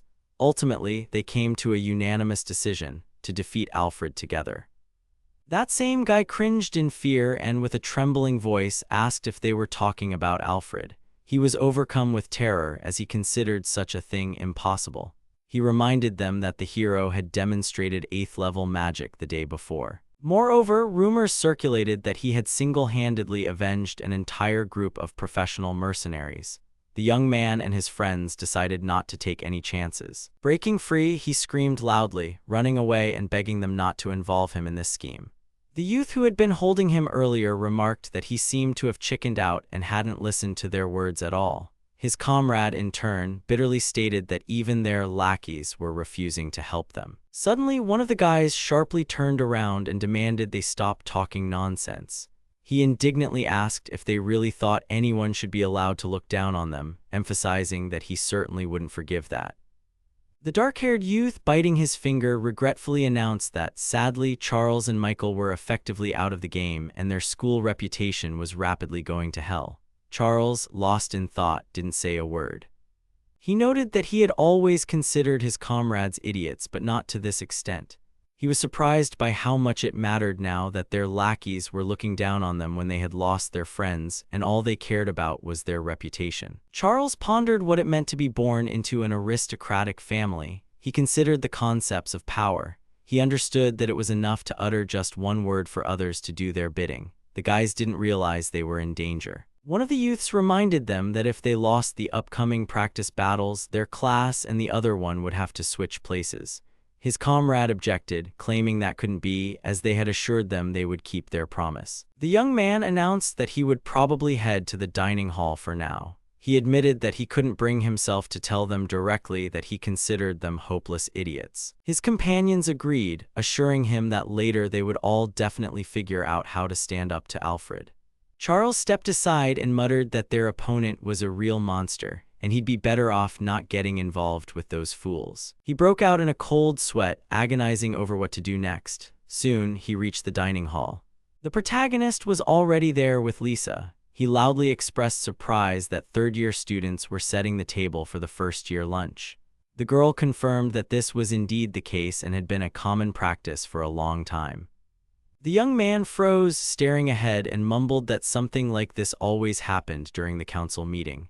The girl, not understanding him, asked what was happening. At that moment, the hero showed how a napkin could be folded like this, demonstrating how it turned into a beautiful flower, and then asked for the girl's opinion. She expressed surprise at how he did it. Then, thanks to his skillful movements, the plate and glass on the table began to shine. The entire table started to radiate luxurious splendor. The guy announced that everything was ready. Lisa admired how incredibly elegant it was. The headmaster, looking over the students, announced that he was looking for the third-year class. He expressed a desire to speak with Alfred for a bit. The protagonist, hearing his name, turned at the call. It was indeed the headmaster. Lisa also looked surprised to see him. The guy took a deep breath and mentally noted that his time had finally come. This was exactly what he needed. It was time for a decisive counterattack. The protagonist addressed the headmaster, stating that before listening to him, he himself wished to speak. Lisa wondered what she should say. The hero began his speech carefully, and the headmaster listened with full attention, finding nothing to object to. After some time, the headmaster stated that he understood everything and the young man's assumptions were quite clear. However, he could not make such a complex decision immediately and needed time to think. Alfred fully agreed, noting that they would see each other again. All preparations were complete. The hero, however, wondered how this whole situation would ultimately turn out for him. Meanwhile, a staff meeting was taking place at the Magic Academy. The headmaster announced that, as everyone knew, student Alfred had surpassed Saros in the previous exam. He emphasized that since the Academy's founding, they had never encountered such excellent results. In light of this, he had already sent a message to the capital to conduct a magical verification. This would allow them to understand how much the situation deviated from the norm.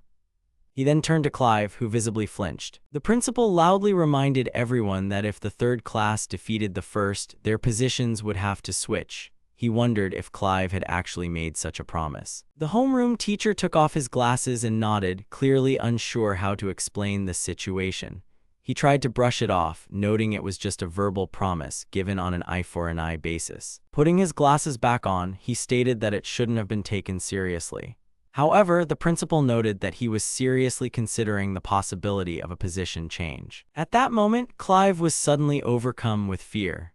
The principal continued, explaining that the 10 round table orbs awarded at their academy served as an assessment of ability based on social status. He mentioned that for some time now, opinions had been circulating about the unfairness of the third class's management policy.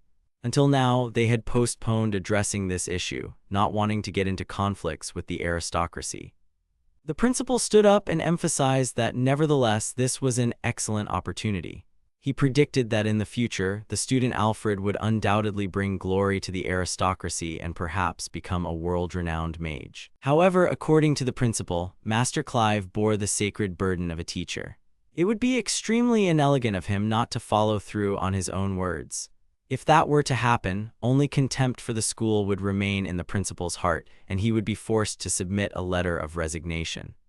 Clive was scared that the principal had used his name so openly and wondered if he had become the target of his life's mission. The principal announced that depending on the outcome of the practice battle, the class's positions could indeed change. He stressed that the aristocracy would undoubtedly be displeased by this. As the class leader and the one who made the promise, Clive would be forced to take full responsibility. The homeroom teacher pondered the situation in horror as Alfred, who achieved the best results and Ciro's were both in that class. What would happen to him if the class of ordinary students won?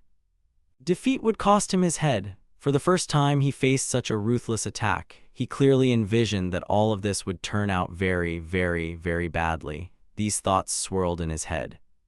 He exclaimed that he was born into an elite family of mages. At a young age, he had already become a leader, and there was simply no better candidate for the principal. He imagined himself falling into a pit, trying to understand why this was happening to him. Clive sadly walked through the deserted corridors of the educational institution, staring into space. Suddenly, his gaze lifted. Charles stood before him, and the man tried to speak to him.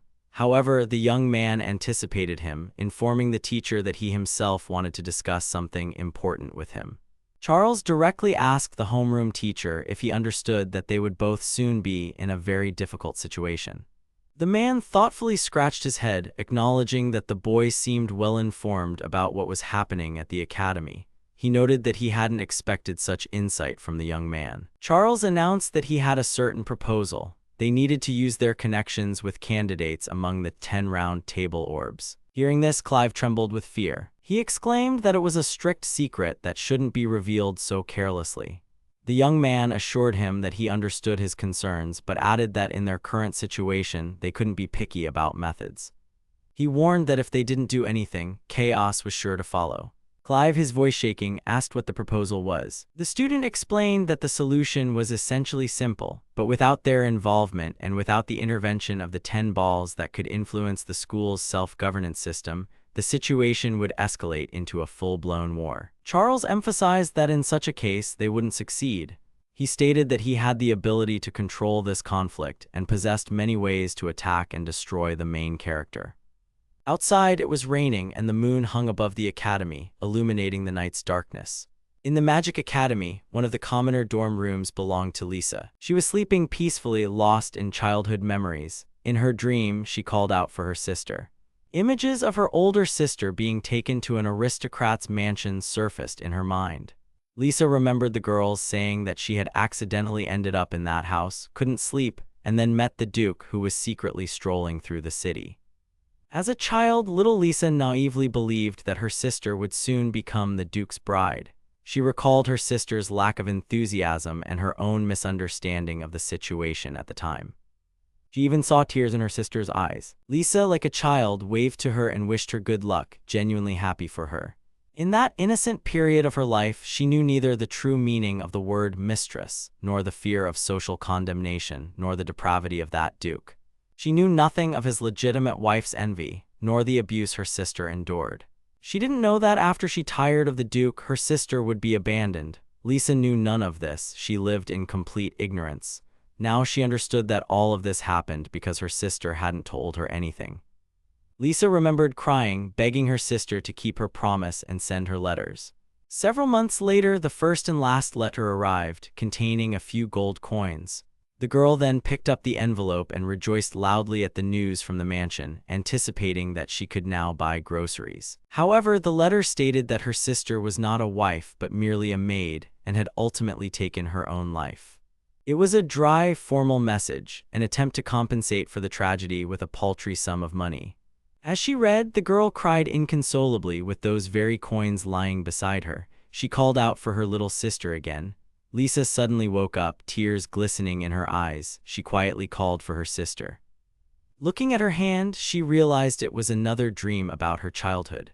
The girl firmly decided she would no longer allow anything to be unfairly taken from her.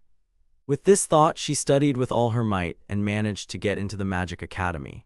But even here, within the walls of this prestigious institution, aristocrats remained aristocrats and commoners were merely servants. She felt like everything was being taken from her again. On her desk was a photo of her sister. Looking at it, Lisa mentally spoke to her, promising she wouldn't give up. The sun was shining outside. The girl was walking down the avenue when something suddenly caught her attention. Ahead, she saw the hero and greeted him. He nodded in response and wished her good morning, addressing her as the class representative. The girl reminded him that she had asked him to call her by her name, but the guy explained that he just wasn't used to it. Lisa thought to herself that she wouldn't let anything be taken from her so easily, as had happened with her sister.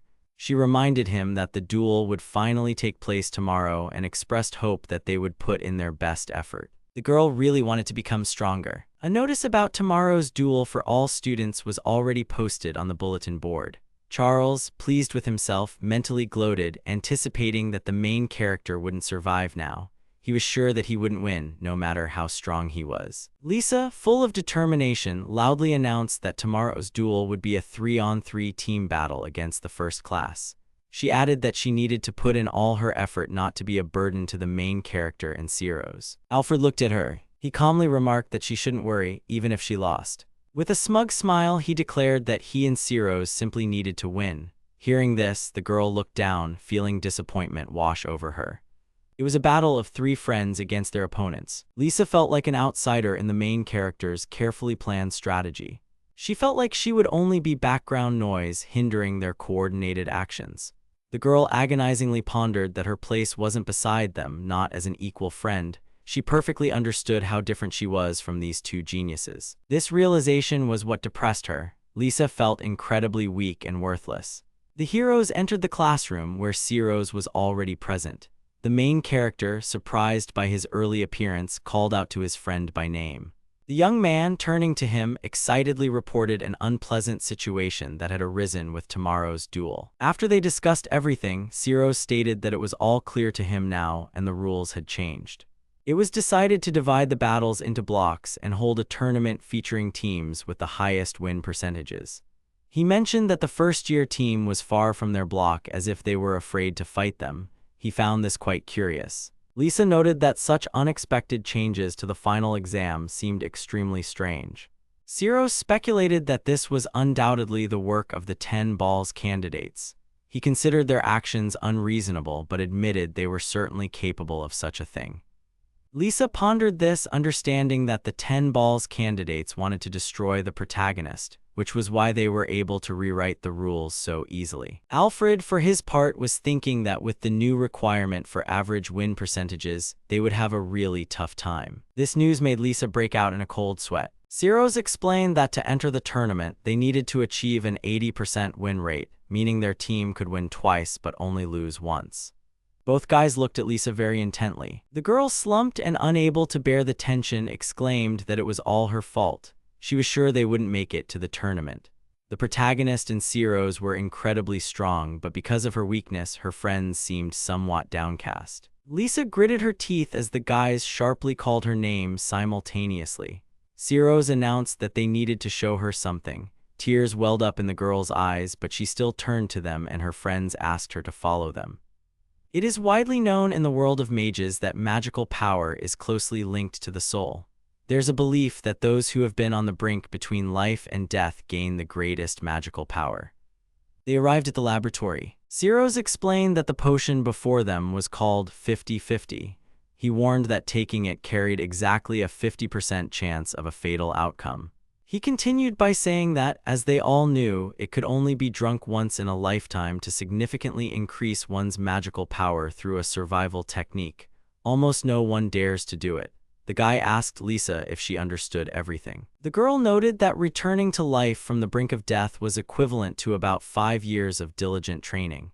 She added that people usually prefer to continue training the normal way, as the risk of death is too high. Ciro's confirmed her words. He remarked that if she, possessing strength above the average academy student, drank this potion, she would be able to defeat any enemy with ease. The girl was deep in thought, and these thoughts pierced her mind. Ciro spread his hands and, with a cheerful expression, said that's exactly how the potion's effect had been explained to him.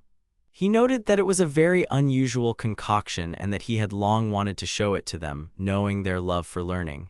Then, he suggested they return to class. But suddenly, Lisa uttered Sirius's name. She accused him of teasing her and declared that if he hadn't wanted her to drink the potion, he never would have brought her there. The young man turned around and asked everyone to calm down, reminding them that the potion could kill them. He added that he didn't think they would dare to drink it. The girl admitted that upon reflection, no one in their right mind would drink such a potion. However, Lisa knew she wouldn't survive in this world if she remained so weak. Her sister's shattered life resurfaced in her memory. Lisa understood that she wouldn't survive, remaining so weak, not only within the walls of this unjust academy but throughout her entire future life. Before her stood two strong individuals who tirelessly fought against injustice and illuminated her path. The potion rested in her hands. The girl realized what she had to do. She felt completely ready, her gaze fixed resolutely on the vial. Without hesitation, Lisa drained its contents, deeply convinced that this moment was a decisive turning point in her destiny. The young men watched her, stunned by her sudden actions. Lisa, despite everything, declared that she wanted to stand proudly beside them as their friend. This was her sincere request. Everything around them lit up with a bright light, and the girl momentarily lost consciousness. Alfred immediately rushed to her, gently caught her, and carefully laid her on the floor. With a deep sigh, he said that she had caused quite a stir. Sirius, observing the scene, remarked that he himself was, in a way, a bad person, as he had had the opportunity to reduce the risk of death to 0. Alfred, addressing Sirius, countered that it wasn't that simple at all. He explained that even he would have to care for her for years after she took the potion, if, of course, he managed to save her from death. Spending so much effort on a stranger he barely knew or saw seemed completely unreasonable to him. With these words, the young man began to use his magic. Sirius, watching the unfolding scene, merely smiled. The protagonist admitted that Lisa had shown incredible confidence, and he had to confess it was worth all the effort. Sirius added that he also enjoyed this performance.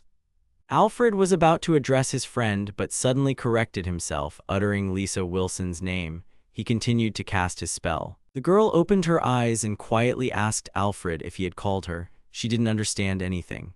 The young man solemnly declared that everything was now ready, and it was time to show everyone who they truly were. He added that only an elegant victory would suit Alfred and his comrades. Holding Lisa in his arms, the hero was beaming with happiness. It was the day of the class representative battle. Two guys crossed swords in a dangerous duel, and only one could emerge victorious. One of them clenched his jaw. Unable to hold back, he lifted his leg and kicked his opponent with all his might. The guy fell under the force of the blow. The bully raised his leg higher. Without a second thought, he started kicking his opponent, shouting loud curses at the guy. Behind him stood his comrades, who reported that they had already defeated one of the teams. Charles smiled and clarified that all their opponents were complete weaklings, recalling that they themselves had decided to make it that way so they could win. One of the opponents remained on the ground, unable to find the strength to get up. The brunette smirked smugly and wondered if it was too easy for them. Charles simply agreed with him. The strong are strong. The bully slowly descended from the battlefield, saying that he was, after all, the strongest one here. Remembering Alfred, he asked his comrades how their main enemy's team was doing. Charles frowned and also remembered who they should pay attention to. He reported that their match was about to begin. All three turned their attention to another battle arena, where Alfred and his team were supposed to fight. The bully turned around and offered to demonstrate his strength against the suddenly appearing abilities of the low-class genius. Sirius entered the battlefield. The referee raised his hand and loudly announced the start of the battle. Sirius's opponent glared at him. Suddenly, the guy dropped to his knees with a loud thud and shouted that he surrendered, having no intention of fighting at all. This gesture leaves Sirius in complete shock. The guy smiled and replied that it was a wise choice, and the boy immediately understood their difference in strength, grasping the distinction between barbarism and bravery. As he left the battlefield, he added that he was just glad he wouldn't have to get his hands dirty. The young man remained on the ground in shock, realizing that he had only saved his life by being a coward. Dennis's eyes widened as he loudly declared that Sirius had won without a fight. The bully nearby just tensed up, unable to understand why the guy had given up. The guy next to him started grumbling that they would have also knelt before Ciro's to survive, while the bully brushed him off, saying he felt strong now, and Charles remained in shock over his former friend. Suddenly, the team realized that Alfred was supposed to enter the battlefield next. Everyone turned their attention to the battlefield, where the young man was already standing, accompanied by a pretty girl. The blonde stood very close, trying to speak as quietly as possible so that only Alfred could hear her. The girl awkwardly mumbled that she had a small request. She began to say that she really wanted to surrender, but the guy interrupted her, asking if she truly wanted to give up before the fight even started. The girl blushed, it was too direct, and the surprised judge stood behind them. The blonde started to justify herself, saying that she wouldn't win the fight anyway, so there was no point in continuing. She suddenly fell silent, covering her mouth with her hands to avoid saying anything more. Alfred began to recall Ciro's words about barbarism and bravery, understanding there was something to it, but clarified that he thought about it a bit differently. The young man told the girl that he saw nothing wrong with her surrendering, but he couldn't understand why she chose to do it personally rather than before the judge. He promised to be as gentle as possible and suggested she at least try to fight him. The girl hesitantly agreed, just as the judge announced the start of the battle. Raising his sword high to the sky, Alfred began to cast a spell for 7-stage magic. The blonde was scared. She was surprised by the power of the magic the guy chose and remembered his words about being gentle. This was the very magic that even their teachers couldn't use. Alfred swung his sword, unleashing the flame of evil. A massive fireball soared high into the sky, illuminating everything and everyone below it, threatening to fall at any moment. The girl watched it all with wide eyes as the fire began to engulf the entire battlefield. A huge hole melted by the same fireball was left on the field. Everything looked terrible. The team of bullies was shocked by this action. They couldn't believe Alfred's power or that he might have hit the judge. Looking up at the sky, they could make out some kind of protective sphere. Inside the sphere, the frightened and shocked blonde sat with the judge. Everyone below was stunned by Alfred's actions. Lisa realized that it was actually a heat-resistant wall. Suddenly, the sphere vanished, and the girl and the judge began to fall. Unexpectedly, Alfred raised his hand, summoning wind control magic, which caught the falling pair. Slowly, they descended to the ground, very carefully and smoothly, so as not to injure them. Alfred approached and clarified with the judge that those who step outside the ring automatically lose. The man quickly stood up and shouted that the girl had flown out of the ring, declaring the young man the winner. The girl walked over to the young man to shake his hand and thank him for keeping her safe. Cyrus pondered and wondered about the heat-resistant wall and the wind control. Unlike himself, who accepts defeat without a fight, Alfred doesn't lower his opponent's rating or humiliate them, no matter the difference in their strength. The girl was afraid of this. He showed the difference between them and won the fight by throwing her out of the ring. Alfred harmed neither her nor her pride. The young man won without causing any damage, which was exactly what was expected of him. The brunette knew that Alfred wouldn't have shown them such mercy if they were opponents, and without the wall, they would have been reduced to dust. Charles said there was nothing to worry about, as he believed their team would lose anyway. The guy was already starting to feel sorry for the opposing team and asked them not to overexert themselves. After all, they had someone who would definitely be a hindrance. Charles realized that the only weak link in their team was the girl, even though she was called the strongest first year. On one side of the ring stood Lisa Wilson. On the other side stood the blazing Levi. Charles understood that they couldn't handle Saros and Alfred, so they decided to cheat to get the girl as their opponent. Levi stood tense, preparing for battle. Denny's clarified that he wasn't interested in her name at all, but he still didn't understand how they could win. They couldn't possibly lose to a junior, especially a woman. It would be too humiliating for them. Lisa held her weapon tightly, ready for anything. This duel was an exam where everyone looked down on her, and if her enemy wanted to win. Levi also gripped his weapon more firmly. He would have to show a significant difference in skill, using a grand and impressive move. The girl recalled Alfred's clarifying question, was defensive magic truly her strongest skill? Levi frowned and aimed his weapon at her, preparing to attack. Raising his sword, he used 5-stage magic, the fire dance spell. The scene looked as if Lisa had vanished in the flames and had already lost, as if she would no longer be able to get up from the ground. The bully team started cheering, believing that Bakken had already won, and began praising him. The girl quietly began to whisper a 5-stage magic spell. She used a spiritual barrier spell. Alfred's monologue continued in Lisa's head, clarifying that there wasn't a single student in this academy who could break through her defense. And just like that, the girl managed to defend against the powerful attack with her magic shield. Levi was greatly surprised by this. Alfred continued to strictly observe the fight. The girl seemed to feel his gaze and told herself that she knew. She understood that it was for this very moment that she had trained her magical power for so long and so hard. With all her courage, she headed straight for Levi, preparing to attack him. Lisa decided to use an instant counter-reversal spell, appearing behind his back. The guy sharply turned around, startled by the attack from behind. Pointing her sword at the guy, she used 5-stage magic, the Ice Fang spell. The blow was so strong that Levi couldn't withstand it and flew several meters forward, completely losing his footing. The guy started rolling on the ground nonstop. The team of bullies looked down with disappointed expressions. The defeated guy lay unconscious at their feet. All three began to shout in shock. They definitely didn't expect the girl to be so strong. Lisa thought that it was actually scary that Al could calculate something like that, but still. Smiling brightly, the girl proudly announced that despite everything, they already had won victory. Lisa's teammates looked at her with pride. They had managed to win, which was a joy for everyone. Alfred's home. In a vast study, a man sat alone at his desk. This was Algren Belian, Alfred Belial's father. A gentle knock came at his study door, and the man granted permission to enter. The butler entered, bowed slightly, and informed his master that he had news. Algren was surprised, remarking that he hadn't expected the butler to visit from another mansion at all. The man across from him remained bowed and added that there was news regarding his son, Alfred. However, his master interrupted him, reminding him that he had specifically asked not to hear anything about Alfred. He further stated that he had made up his mind long ago. Alfred was no longer his son.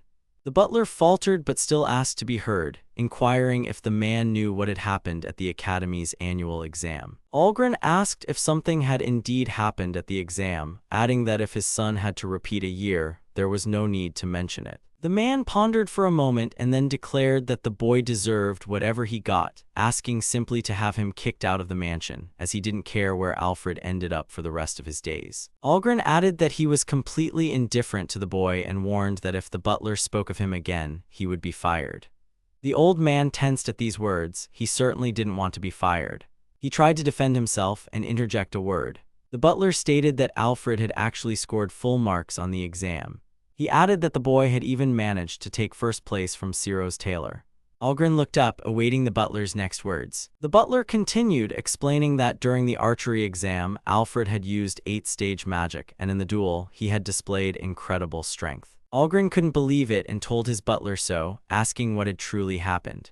The butler replied that, according to the director, his son had most likely been possessed. The Lord understood that their Belial line had become a dynasty with strong magical power due to the mixing of human and demon blood. The man asked the butler when the next exam would be, to which the old man replied that there would be a tournament next week, where Alfred would most likely win again. Algren rose from his chair and ordered all his appointments cancelled for that day, as he very much wanted to witness it, his son's victory. After all, the young man had finally become worthy of being called his son. Alfred himself continued to participate in his tournament against the aristocrats. As if sensing someone had thought of him, he turned around, scanning the area with an empty gaze. The brunette loudly exclaimed that the most dangerous team for them was reaching the finals, which was very risky for them as they could lose. The delinquent wondered what they should do now and suggested they also give up and not risk their lives against Alfred. Charles dismissed this idea, saying they couldn't just surrender because Alfred would still find them at the academy, and all three realized they were truly in a dead end. The brunette understood that they had easily fallen for someone else's trap and wondered why all this was happening to them. Everyone was lost in thought, not knowing what to do, until the young man remembered that they hadn't started any of this. The delinquent noted that this was true, that they weren't the first to bully Alfred, that they hadn't started it, and that it all began after the document about the 10 swords was circulated. This document stated that Alfred had been abandoned by his father. Initially, they reacted indifferently, but the next day, someone vandalized Alfred's desk, which made everyone think that the guy had simply become a target for bullying. The brunette remembered everything, realizing that they, as third parties, shouldn't fear his revenge at all, because they weren't to blame. He loudly declared that the 10 swords were actually to blame for everything. His comrades fully agreed with him, understanding that they actually had nothing to fear. Charles looked down, asking his friends what would then happen to those who were responsible for bullying Alfred. His friend asked why they should worry about that now and reminded him that everyone still wished them the worst possible end. Charles gave an awkward laugh and remarked that, in fact, that was exactly how it was. He himself wondered if Alfred would also seek revenge on him, given his role as one of the guilty parties. The guy pondered, what if Alfred exposed his identity? He knew Alfred was capable of it. It was the third-grade classroom after the exam. Alfred sat there, staring intently at someone. A blonde-haired guy stood before him, looking directly into his eyes. The demon gruffly asked what the guy wanted from him. Alfred recalled being warned that they had to serve the higher class to avoid unnecessary problems, and the blonde was one of those who opposed their plan to go against the nobility. The guy slowly opened his mouth, quietly uttering the other person's name. He lowered his head and just as quietly said he really wanted to apologize for everything he had said. The young man remembered that when the guy said he wanted to stand against the first class with the class president, he was one of those who disagreed. Alfred remained silent, not interrupting the person in front of him, who slowly continued speaking. The guy shared that when they saw the team's success, everyone was greatly surprised.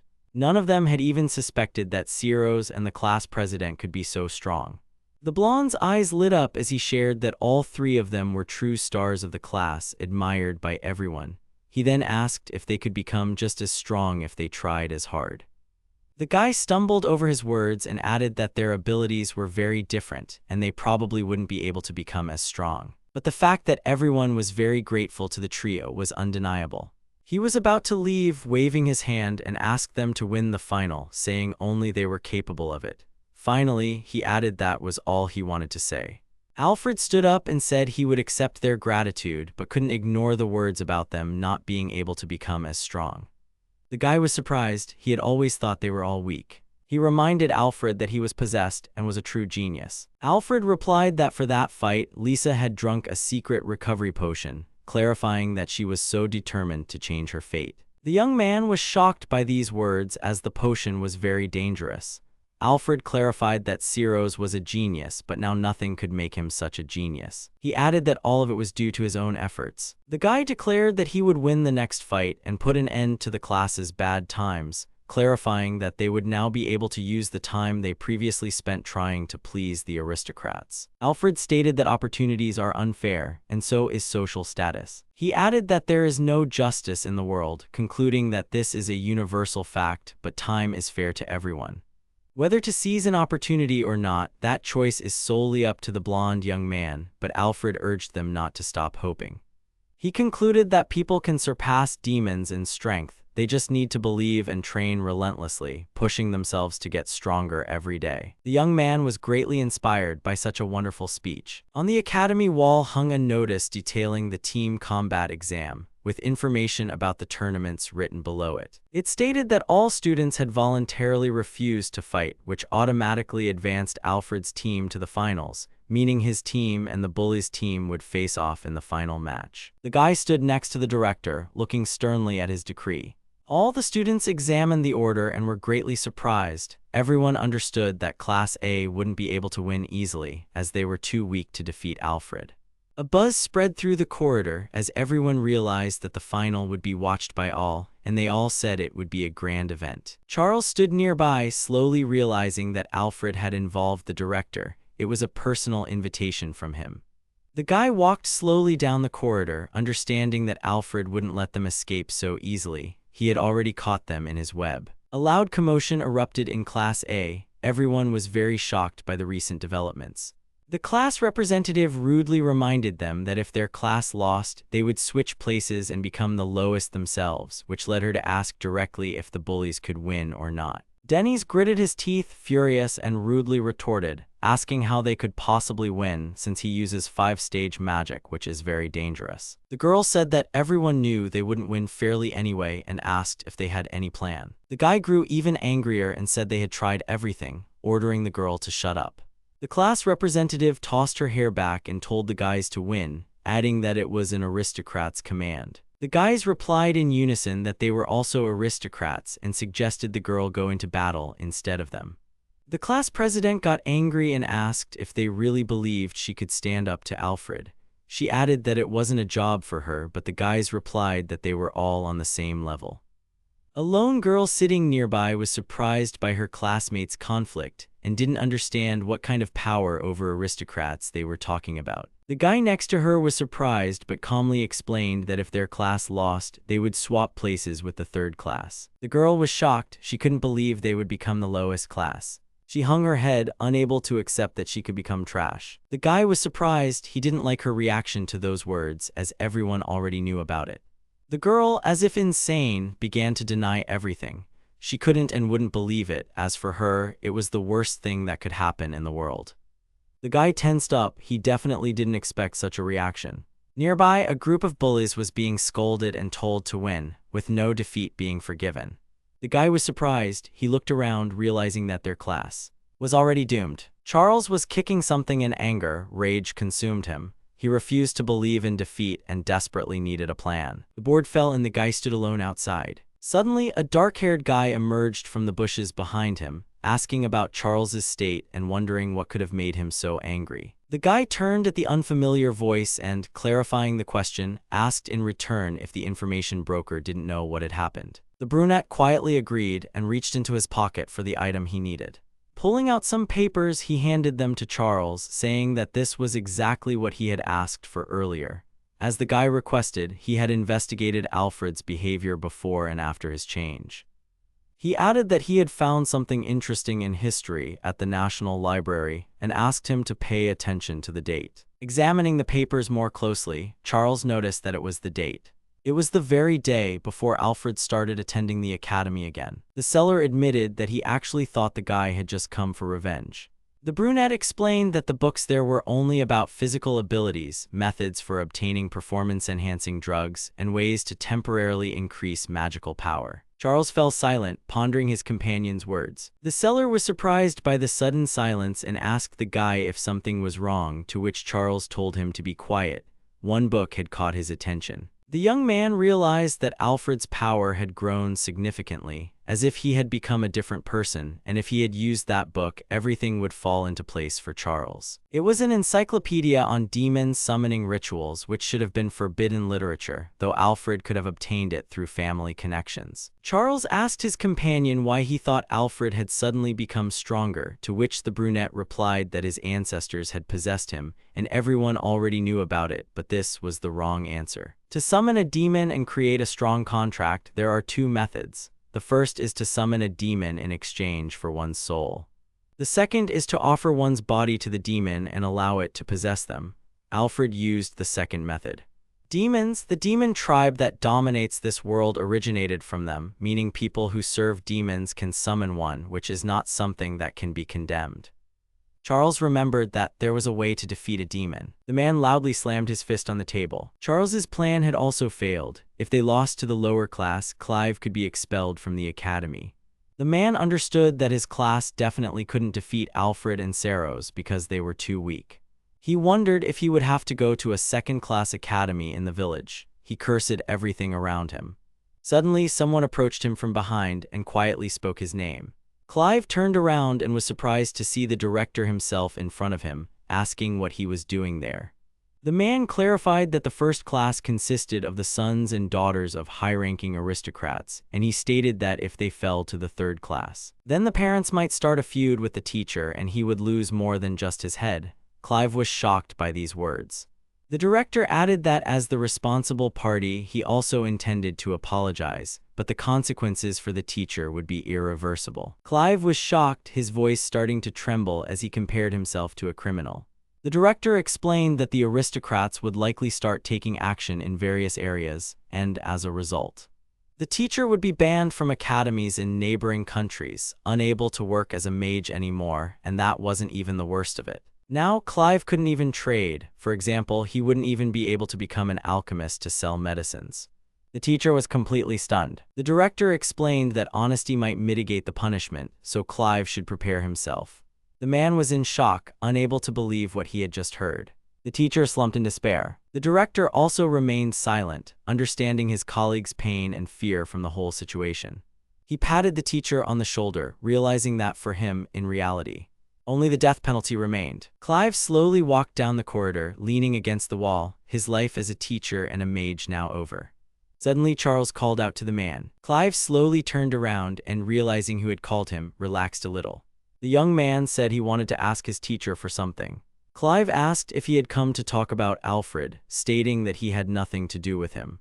Charles replied that he understood him perfectly. Clive started to get angry and asked if everything was clear then, adding that they had nothing more to talk about and he didn't want to continue the conversation. The young man smiled and asked, "All we need to do is just win, right?"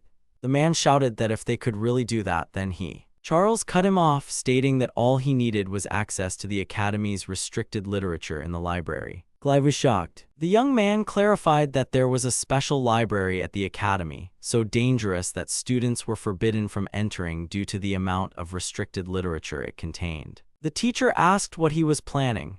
The man began to lecture him, saying it was very dangerous and in a sense could be considered breaking the law. Charles interrupted him, reminding the teacher that he was already on the brink and asked if it really made any difference to him. The young man asked the man to understand that given the situation, both he and Charles were doomed.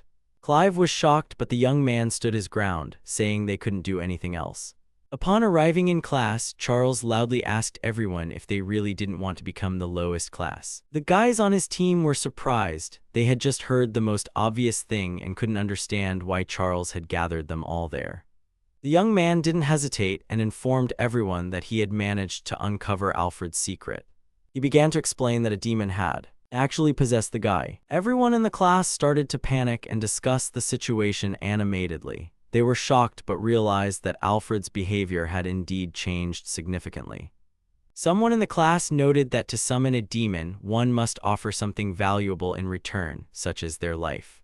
The young man thought about it and realized that Alfred was ready for this, and he was about to suggest cornering him.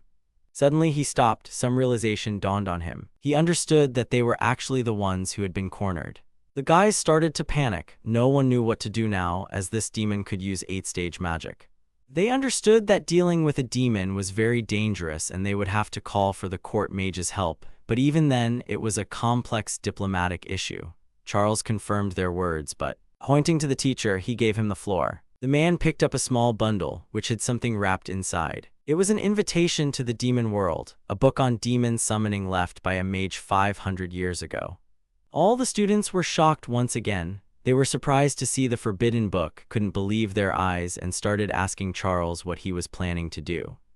The young man smiled proudly and said that it was actually very simple. He explained that if Alfred had summoned a demon, they would do the same. Charles clarified that Alfred had used forbidden literature to summon a lesser demon capable of 8-stage magic. Holding up the book, the young man concluded that they could summon a medium demon capable of 9-stage magic. He believed that victory over Alfred was guaranteed. All the students were shocked again. They couldn't believe their ears. But at the same time, they understood that now they could definitely defeat Alfred. Everyone started praising Charles, considering him their savior. Suddenly, the class representative stopped all the shouting. The girl clarified that summoning a medium-level demon would require a ritual. She specified that they would most likely need someone willing to sacrifice themselves and asked if Charles was hoping it would be one of them. Everyone in the class started shouting again. No one wanted to risk their life to summon such a dangerous demon. Charles lowered his head and pleased everyone by saying he would help them with the ritual. Everyone started rejoicing and relaxed a little. Smiling, the young man added that he would only help with the preparations for the ritual. The class representative was very surprised. She clearly didn't expect such words from him. In the end, he explained that no one else was part of Alfred's revenge. He concluded the class meeting by telling everyone they could go about their business, but asked his teammates to stay behind for a moment. The students slowly left the classroom, all feeling a bit relaxed as victory was now assured, but one question remained unanswered: who would become the vessel? The three of them sat in the empty classroom, wanting to resolve the issue of the demon's vessel. The brunette looked up and asked if he really wanted one of them to become that vessel. Charles shared that he couldn't possibly involve others in this matter. The guy explained that they didn't necessarily have to pick just one person. they could divide it among all three of them. The guys didn't immediately understand, so Charles added that they could split the ritual between 2 legs and 2 arms. The guy started to say that he needed 2 right hands and 2 left hands from his teammates, and also, when he was suddenly interrupted. The brunette shouted that they could actually just sacrifice Michael, since he couldn't use magic anymore anyway, and they could at least offer his limbs. The bully was delighted, saying that Denny's was a true genius, when suddenly, a voice asked them if they even understood what they were talking about. Michael appeared in the doorway, everyone was surprised and asked their friend where he had come from. The guy explained that he had managed to escape from his mansion, despite the fact that he would most likely be punished. Charles explained that Michael had offered his legs to his teammates to help summon the demons. He clarified that everything was happening just as Denny's had said. Michael explained that he was ready to sacrifice his legs, as there was no point in having legs he couldn't walk with anyway. A maid helped him manage his lower body regardless. The guy understood that nothing would change if he completely lost his legs, and Chad now lived in the servant's shed, even though he was quite handsome. That's why criminals could now freely use his body. Disgust colored his friends' faces at such a story, while Michael clarified that they could sacrifice only 1 arm and share.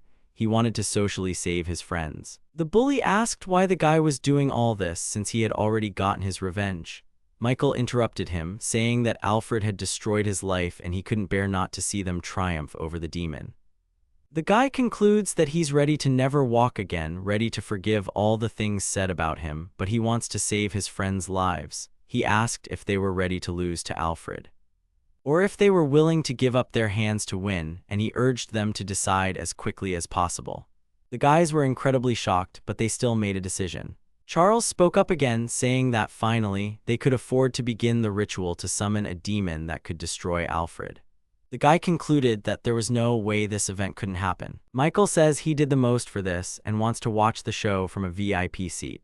He wants to get his revenge 1,000-fold. The guys realized they really missed Chad. Charles explained that the guy was working as hard as he could, and he also revealed where he hid his accumulated wealth. If they gave that money to the Criminals Guild, and if they could kidnap Lisa Wilson, they could lure Alfred out. The guys understood that the girl was constantly with Alfred, and they didn't like her anyway, so they wanted to force him to watch the demon torment her. Although all 3 of them realized they could torment her themselves until she broke. Charles silently watched his comrades' discussion. He understood that everything was finally going according to plan. He had forced the teacher to commit a crime and bring the forbidden book, and he had chosen 3 of his comrades as sacrifices. But Charles himself would be blameless. Even if he was the mastermind, he would still not be at fault. He laughed at everyone, for he controlled them all like his puppets. Charles dreamed that he had already defeated Alfred. The demon himself sat calmly, in complete silence and solitude. Zeros suddenly rushed into his room and apologized to his master. Alfred closed the book and admitted that he hadn't considered the possibility of Lisa being kidnapped while Cyrus was her bodyguard. Kneeling, the young man once again apologized to his master. The demon replied that it was nothing serious because, unlike Chad, their plan wasn't so simple. The young man said that the bodyguard had simply been outsmarted, but Alfred felt no aesthetic in their actions. He stated that taking a girl hostage was not elegant at all, so their enemies had nowhere left to go. Standing from his chair, he told his bodyguard to come along. Cyrus clarified, asking if they were really going alone without warning anyone and would follow the instructions left on the note. The demon replied that he didn't want to act according to the note. Alfred added that he would act elegantly, and if anyone dared to lay a finger on Lisa, they wouldn't have a single one left. The academy director loudly announced that an emergency had occurred, making sure everyone heard him. A group of teachers rushed over at the shout, asking what had happened. The director asked them if they remembered sending Alfred's blood for examination some time ago. A man nearby asked if they had received some very unexpected results. The director lowered his head and replied that there were no details yet, but after receiving the analysis results. Tomorrow, for their exam, which is the tournament final, the senior leader of the Magic Guild will be attending. One of the 3 holy sages, Lady Isabella of Flame, will be coming to their academy. Everyone was shocked. They certainly hadn't expected such a prominent figure to come just for an exam to watch the students' battles. The director replied that he himself knew little, and all they could do now was wait for details. The man lowered his head and began to wonder if Alfred had crossed some line. Once demons ruled, and there is a mansion where sacrifices were performed. One spot, soaked in a lot of blood, had a large residue of black mana. And there's no better place to summon a demon. Alfred told his companion that 100 chickens, 10 pigs, and some forbidden substances had been brought to this mansion a few days ago. The young man understood that it was impossible to know if members of the criminal guild did it, but all the goods were moved to the mansion along with Lisa, and the client was someone from the first class. Cyrus clarified that everyone who feared them wanted to avenge Michael and Chad and summon a demon, and Alfred confirmed his words. The blonde asked his friend how he managed to find all this out in such a short time. Alfred explained that he used to just play detective. Cyrus shared his thoughts that the ingredients were suitable for summoning a mid-class demon, which they intended to unleash on his master.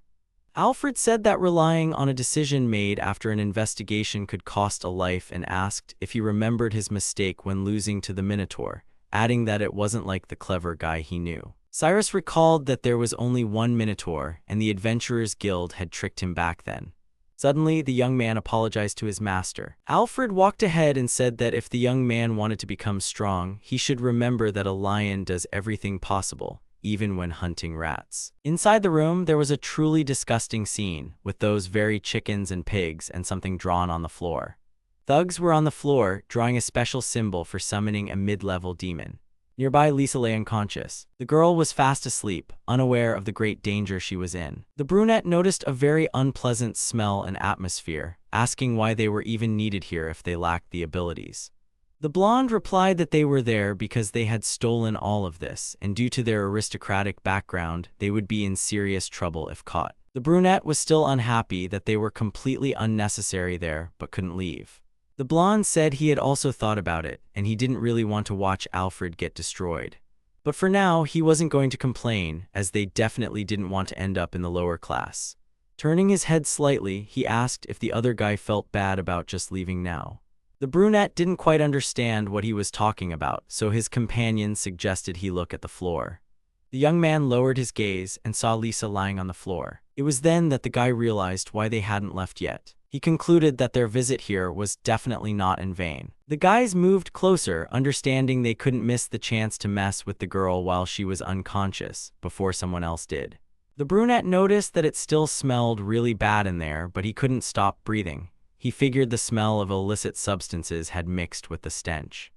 Looking at the girl, he realized he couldn't hold back, that he was losing control of himself. He shared that the girl was beautiful, and he would be very sad if he didn't take the chance to mess with her. He knew she wouldn't last in the end, but he felt no pity. He didn't care. The brunette lifted his head, about to thank her for. Suddenly, he was struck from behind with such force that he flew to the other side of the room. The guy hit the wall with a loud crash. Alfred stood before the girl and apologized for taking so long to reach her. Covering the girl with his jacket, he muttered that it was really disgusting here. He concluded that the strong stench here definitely wouldn't suit Lisa. Standing upright, he wanted to finish as quickly as possible to get out of there. A quiet voice emerged from the darkness, announcing that they were very happy to see Alfred and Ciro's. The voice explained that they were very well prepared and that they should finish quickly. Michael appeared, proudly announcing that they could finally destroy Alfred. Alfred raised his hand and said he wasn't in the best mood, asking them to finish up as quickly as possible. The enemy team was 100% ready and determined to win. Michael smiled proudly and asked if his enemies really thought they would attack first. Cyrus was greatly surprised to see the guy in the wheelchair. He certainly didn't expect him here, as he thought they had eliminated him.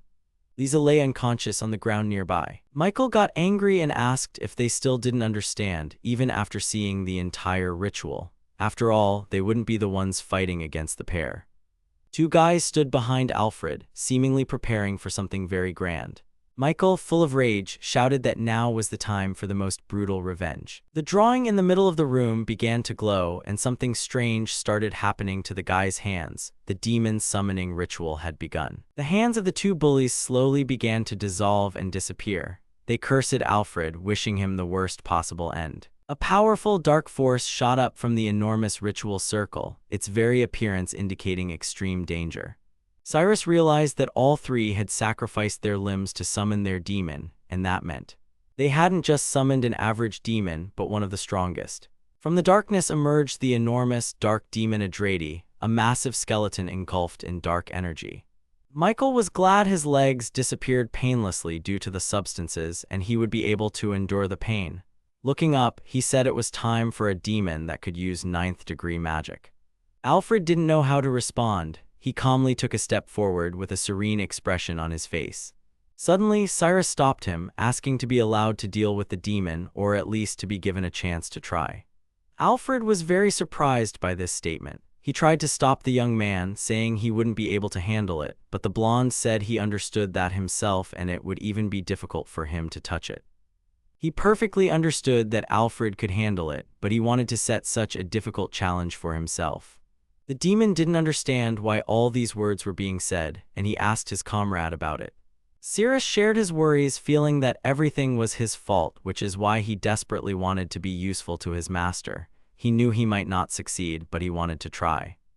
However, he would never forget seeing his master's power and spending days with him at the academy. There was no one he trusted as much as Alfred. Alfred smiled and asked if Cyrus wanted to become his disciple, reminding him that he hadn't taken on any disciples even in his previous life. Cyrus calmly replied that he already knew that, and Alfred responded that he wouldn't stop the young man then. Alfred added that even if Cyrus was on the verge of losing, he wouldn't help, and if he was ready then. He asked the young man to show his abilities. At that moment, an attack struck them and both managed to dodge quickly, ending their conversation. Cyrus smiled one last time, showing he was fully prepared for any challenge, as he had brought it upon himself. The young man noticed a significant amount of magical energy, and it was coming from an ominous creature. When he stood next to the demon, he realized that any mistake, any wrong move, could cost him his life. Raising his hand, he decided to use sixth-stage magic. Michael began scolding Cyrus for choosing such a low-tier spell, saying that even if he hit the demon in the face with it, it would have no effect. It would be useless. The blonde was determined. Pointing his hand at the demon, he powerfully focused all his energy to cast a flame surge spell. A massive wave of flames engulfed the demon. The young man's target was the demon's legs. Michael sat in his chair, surrounded by smoke after the flame attack. The young man was surprised that the entire room had been filled with smoke, considering it a very foolish move, as demons could use more than just sight. Meanwhile, Cyrus appeared behind the demon. Michael realized that they could see all of the opponent's magical power. In battle, the young man looked directly at the monster, intending to wound the demon with a sudden lunge. But the demon was faster, preparing a spell to prevent the young man from attacking it. Michael was only too happy about this, loudly exclaiming that it was the young man's end.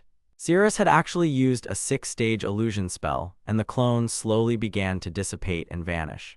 The demon and its master were both too shocked by the young man's actions. Cyrus himself was now on the ground, once again behind the demon.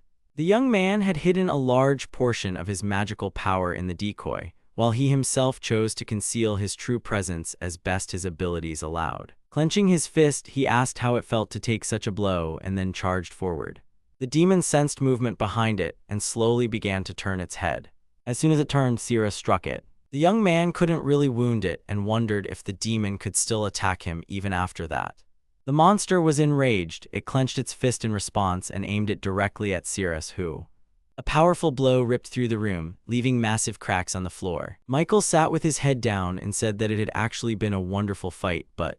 He loudly exclaimed that even so, Cyrus wouldn't be able to withstand a blow from such a powerful demon and would simply be turned into a pulp. Alfred watched silently. Since that very day, Cyrus continued to train his magical power and strengthen his body. The young man stood firm, holding the demon's fist and refusing to be simply crushed. Both the demon and its master were once again utterly shocked. They hadn't expected such strength from the young man, and they couldn't believe he had survived such a powerful blow. Cyrus glared sternly at his opponents, realizing that right now his strength couldn't be so weak that he would lose here so easily. He jumped as high as he could and powerfully punched the demon in the face with all his might. Alfred looked up proudly, like a teacher watching his young student who had successfully completed a difficult trial. The young man stated that he was giving the blonde 80 points for body enhancement and concluded that he had passed the trial. Cyrus was barely standing. The young man slowly fell to his knees as the demon silently watched him, beginning to prepare another powerful attack, opening its mouth to strike. Suddenly, the demon lunged forward to attack the young man and finish him off for good. Cyrus himself could barely see anything. His vision was blurred from weakness. But at the last moment, Alfred saved the young man, picking him up and carrying him as far away as possible. He gently laid the young man on the ground. Cyrus smiled and reminded the demon that he wasn't actually going to save him, even if he was almost destroyed. Alfred smiled back and said that he wasn't actually saving the young man until he passed the exam. The blonde chuckled at that remark and then completely passed out, slowly closing his eyes. Alfred hoisted him onto his back, and even though the young man couldn't hear him, he said that even if Cyrus wanted to be his student, he had nothing to teach him. After placing the young man next to Lisa to rest, he finally suggested that they strive to ascend to the heavens together. Alfred slowly walked away from the pair while a shocked Michael sat nearby, trying to justify that there was nothing wrong with what Cyrus had just done. He started yelling that even if Alfred saved him, it didn't mean anything because they would all die soon anyway. He began to explain that the demon they summoned was called the God of War, and it had once devoured the souls of 200 warriors. Turning to the young man, he asked if he could do anything that their demon could. He reminded Cyrus that he hadn't been able to inflict any damage on him, and Michael was confident that no one could defeat them with such a demon. Alfred understood that such a thing was very difficult to confirm, fearing for his life in a battle with an invincible enemy who could destroy them with a single blow. And he understood what a feat it was. The demon watched them silently. All that remained was to gather a plan and all his courage. Michael mustered his courage and declared that he had to warn Alfred that he only had one choice. And that choice was to kneel. Loud laughter echoed throughout the room as he was confident in his great victory. Even so, he wasn't going to forgive him and only dreamed of his demise, which was all that was left for Alfred to do. He began to loudly curse the demon, as if the young man was slowly losing his mind. Suddenly, a voice from behind stated that this was actually not the way to do things. It was the teacher who shared his thoughts that such things definitely shouldn't be said. He suddenly pondered, looked towards the wounded Cyrus, and realized something. He shared that in reality, there was no other way to talk at all. Everyone started laughing loudly, while Alfred himself stood in the middle of it all. Everyone, absolutely everyone, continued to laugh, believing that the young man would lose too easily. The laughter continued, and memories began to flash through the young man's mind of how everyone had laughed at him, mocked him, and how long it had all been going on. Alfred remembered that it had been like this before, all this loud laughter, just like when they tried to break that boy. He frowned, sinking into the thought that all of this was too inelegant and disgusting.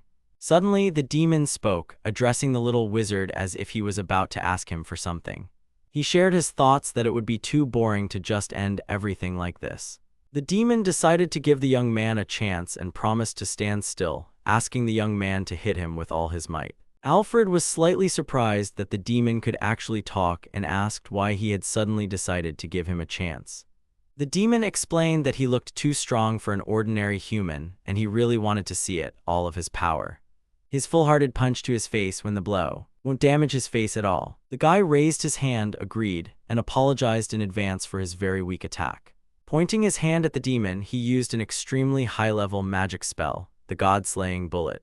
As a result, a huge hole appeared in the demon's head. The demon's remains were scattered everywhere, and Michael was completely shocked. Everyone else around was just as shocked. The teacher and Charles also stood there, unable to believe what they had just witnessed, a one-hit victory. The unconscious demon fell to the ground. Alfred silently watched the shocked Michael, who also couldn't find any words to say at that moment. The young man couldn't immediately grasp what had just happened. Alfred didn't pay much attention to any of this. He silently observed the state of everyone and everything around him.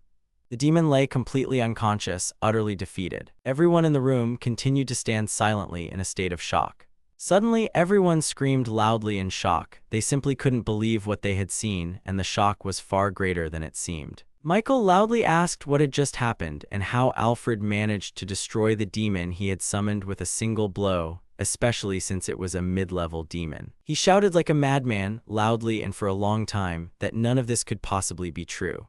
Charles stood nearby and understood that such a demon could only be defeated by assembling a squad of knights and all the palace mages. He wondered if Alfred's individual strength was truly far greater than that of an entire squad of knights. Raising his hand, he quietly stated, 6 months and 23 days. Alfred then asked if the people in the room knew what those numbers meant. The demon stared sternly at Michael, who, with a trembling voice, asked why he was suddenly asking about such a thing. Alfred explained that this was the amount of time that had passed since the original owner of this body started being bullied, and the number of days he hadn't attended the academy. He was sure they couldn't even imagine it. He clarified that he was a replacement for the real Alfred, and that the amount of revenge would be based on fairness. The demon loudly declared that he would make them all feel the exact same things for the same duration that the real Alfred had suffered. The guy raised his hand, a move that startled Michael, while some kind of spell was being cast behind him. He used 9-stage magic to summon enormous dimensional gates. Alfred began to explain that behind these gates was a demon he cared for. He then asked Michael if he knew about dryads. The boy trembled and replied that he thought they ate people. Alfred clarified that dryads are a higher species of shadow flora, and one of them was his pet.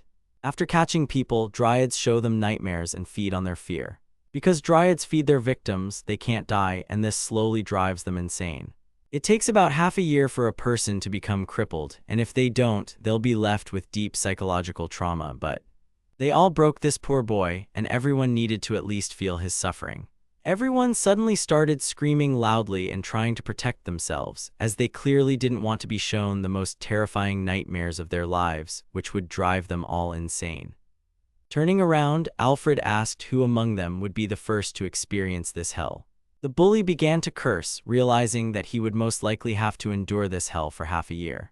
Only Charles began to smile ominously, as if he was the only one who understood what was happening. Walking slowly forward, he clapped his hands and praised Alfred for making him use his ace in the hole. Michael, in a panic, started asking the guy if he could save them all right now. Charles turned to his classmates, asking if they could help him defeat this demon. Everyone immediately started agreeing. Charles smiled wider and asked if they were all ready to sacrifice their lives to save their lives. The classmates' confidence wavered and they all started answering less assuredly, as everyone just wanted to survive, not sacrifice their lives. Instead, Michael answered very loudly, saying that they all agreed no matter what. The guy yelled that they were doomed anyway, so they had nothing left to lose, and he asked for the demon to be turned into a red rain. Charles smiled predatorily and slowly said that the contract had been made. Suddenly, one of the group had an epiphany, but it was already too late. Charles confirmed everyone's thoughts, saying that since the circle was drawn anyway, they might as well summon the strongest demon possible, as all the materials were ready, and they wouldn't have to suffer for long. The guy loudly declared that they would now make a more serious sacrifice. Suddenly, everyone started falling to the ground, all of them feeling very ill. Michael also felt a strong weakness in his body, as if he was being torn apart from the inside. The room filled with loud screams of pain. Everyone slowly began to tear apart as the demon gradually seized their souls. Slowly but surely, each soul went to the demon. The students began to die one by one, their souls falling into the demon's grasp. The teacher suddenly realized that all the students in his class would be offerings to the demon, which shocked him greatly. Charles looked at the entire scene before him. He understood that these were only children of aristocrats, and all that awaited him now was the death penalty. Alfred calmly watched the pile of students. He looked at it all, realizing that he hadn't intended to take their souls. He just wanted to give them to the druids. Charles shared that this wasn't in his plans either. He hadn't intended to resort to such a thing, but in this case. Alfred thought for a moment, then sharply turned and shared his thoughts, telling the guy that Charles was most likely a candidate for the 10 swords. The guy smiled and noted that the demon was not only good at magic, but also quite intelligent. The demon asked why Charles had been pursuing him. The guy was immediately surprised, then sharply replied that he had done exactly what the demon deserved. Charles shouted that he had always strived for good grades and always trained his magic, but because Alfred's family was simply better, Alfred was always better. The demon said he couldn't recall ever harming Charles, rather. He always thought they were friends, or at least, that's what the real Alfred believed and remembered. The young man yelled that they were never truly friends and that his parents had simply asked him to be Alfred's friend. According to Charles, both families wanted him to become a servant, but he couldn't endure such humiliation. So when Alfred's family abandoned him, Charles saw it as a perfect opportunity for revenge. But now everything would come to an end. Now he wanted to summon one of Demon King Abaddon's aides, also known as the Dagger, a high-ranking demon capable of using advanced magic. Despair, dark energy began to gather behind the young man. A massive demon, somewhat resembling a dragon, stood behind its master who had summoned it, ready to fight and protect him. The demon raised its head and let out a loud roar, displaying its full power and authority. Charles smiled maniacally, saying that he could finally get revenge for everything that had happened, and began counting down to Alfred's despair. Charles managed to summon one of the demon's aides, known as the dagger, Despair. The teacher, hearing the familiar name, began to panic intensely. The man fell to the ground, unable to believe what he was seeing, utterly shocked by everything unfolding. Alfred, observing the demon, pondered the words about the Demon King's subordinate, but he realized something was off with the story. The young man stated that the demon actually served the destroyer Dark Nebula, and then asked if he wasn't the same Despair from the 5 generals of the battling gods. Charles didn't immediately understand what he was talking about, while the demon was shocked by his words, as only the 5 generals and friends recognized by the master knew his true name. The young man's eyes suddenly widened, as if a realization had just struck him. Alfred then asked if the demon hadn't noticed, because among humans there was only one person who communicated with Abaddon. The demon pondered if that person could be the great sage Cedric. The guy smiled as if he'd met an old friend and asked how the Demon King himself was doing. The demon hesitantly replied that his master was doing quite well and was still searching for the strongest. He added that the king would very much like to see the man again, to which the guy replied that he would remember that moment. Charles stood nearby, completely shocked. The guy noticed that Alfred was speaking to him as if he were a subordinate, but the demon clearly didn't mind such treatment. Charles slowly began to realize that his childhood friend Alfred had become one of the great sages. He stepped a little closer and hesitantly asked if he had really called himself Cedric.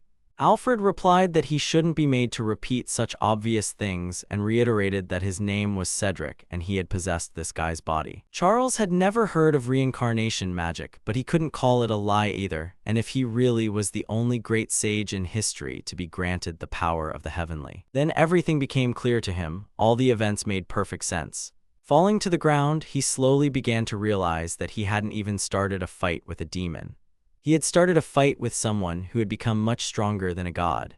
Alfred approached and began to explain to the guy that he had made a big mistake by opposing him and that he should have called him, not Abaddon's servant. Charles shouted that it was all complete nonsense and that the Demon King would never answer a human's call.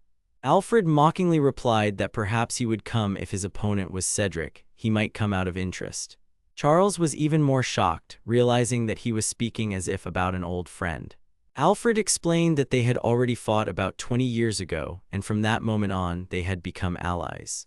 Charles stared at him silently until he suddenly burst out laughing and wondered, is this really the great sage Cedric? The demon concluded that the guy had not only mocked Alfred, stolen Lisa, and given all his classmates to the demon. Looking roughly at the guy, he asked if he truly believed there was any salvation for him. Charles stared silently at the floor. The demon, also in silence and with a calm expression, summoned a small dagger and handed it to Charles. The young man slowly lifted his head, asking in a trembling voice what this was all about. Alfred coldly replied that he was giving Charles this small chance to try and change his fate. Sitting on the ground, the young man was surprised and wondered if they wanted to save him. Alfred began to count, taking the average lifespan of all his classmates as about 50 years. So in an instant, the young man stole 1,500 lives. Alfred suggested sending him to the Flora to watch nightmares for all 1,500 years, so he would feel what justice was like. The young man asked him not to even think about his life, saying it was useless now, as everything would happen in a dream.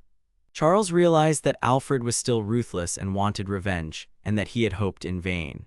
Alfred explained that he had given him mercy with a choice. Either he would take his own life now, or he would watch the hell of the Dark Flora, and ordered him to choose what he preferred most right now. Charles was in a panic. He didn't want either option, but slowly, he still crawled closer to the dagger. The young man looked at his reflection. In a trembling voice, he asked if Cedric would not pardon him. Suddenly, he cried out, begging to be pardoned. He asked if Alfred's memories were inside him, and began to shout loudly to call the young man and beg for mercy. In a panic, he started asking if his best friend wouldn't really treat him like this. Cedric looked at him sternly and asked if he really thought he could just ask for forgiveness so easily. The 10 Swords would be shocked by this situation. Behind Charles, a cabinet with a dryad inside appeared. Suddenly, long vines grabbed the guy's arms and started pulling him into the closet. Charles began to scream, still hoping he could reach his friend, begging him to stop all of this. Cedric asked if the guy remembered what he last said to Alfred, then repeated those same words, "Let's give him back what he gave us."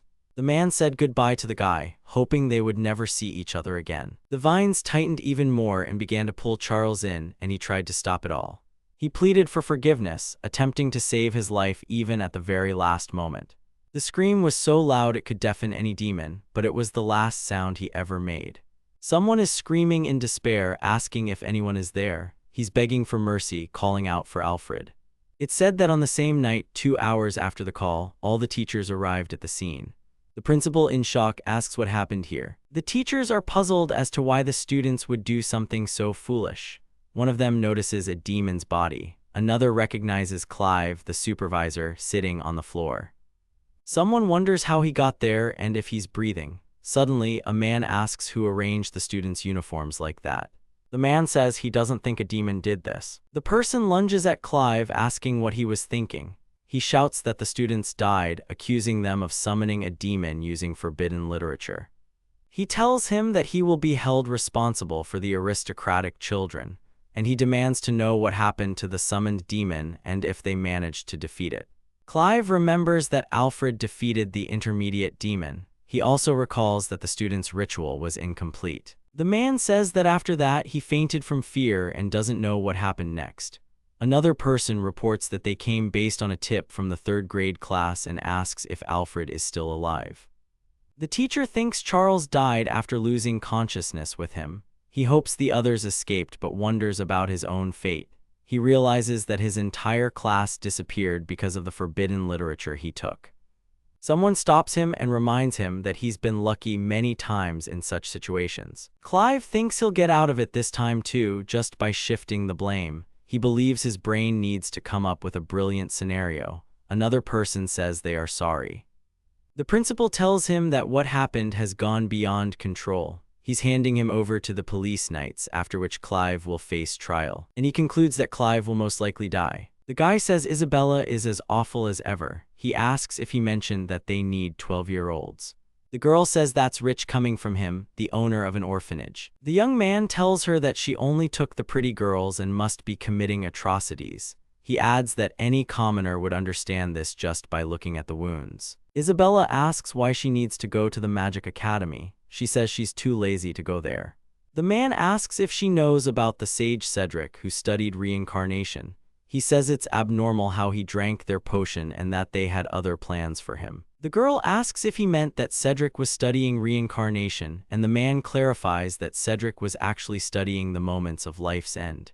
He adds that if there were insurance against it, people would be more relaxed about those around them. Isabella states that the law of reincarnation isn't like simply being reborn as a child. She adds that he only passed away yesterday, so there's no point in doing anything. The girl says it's better to be sure and check everyone. They need to check young mages with high power to avoid the worst-case scenario. The man in glasses says that if he regains his power, they will have a hard time. They need to act before he fully recovers after reincarnation. She believes he's overly worried about the 8th stage. She herself wouldn't forgive it if such a boy were alive.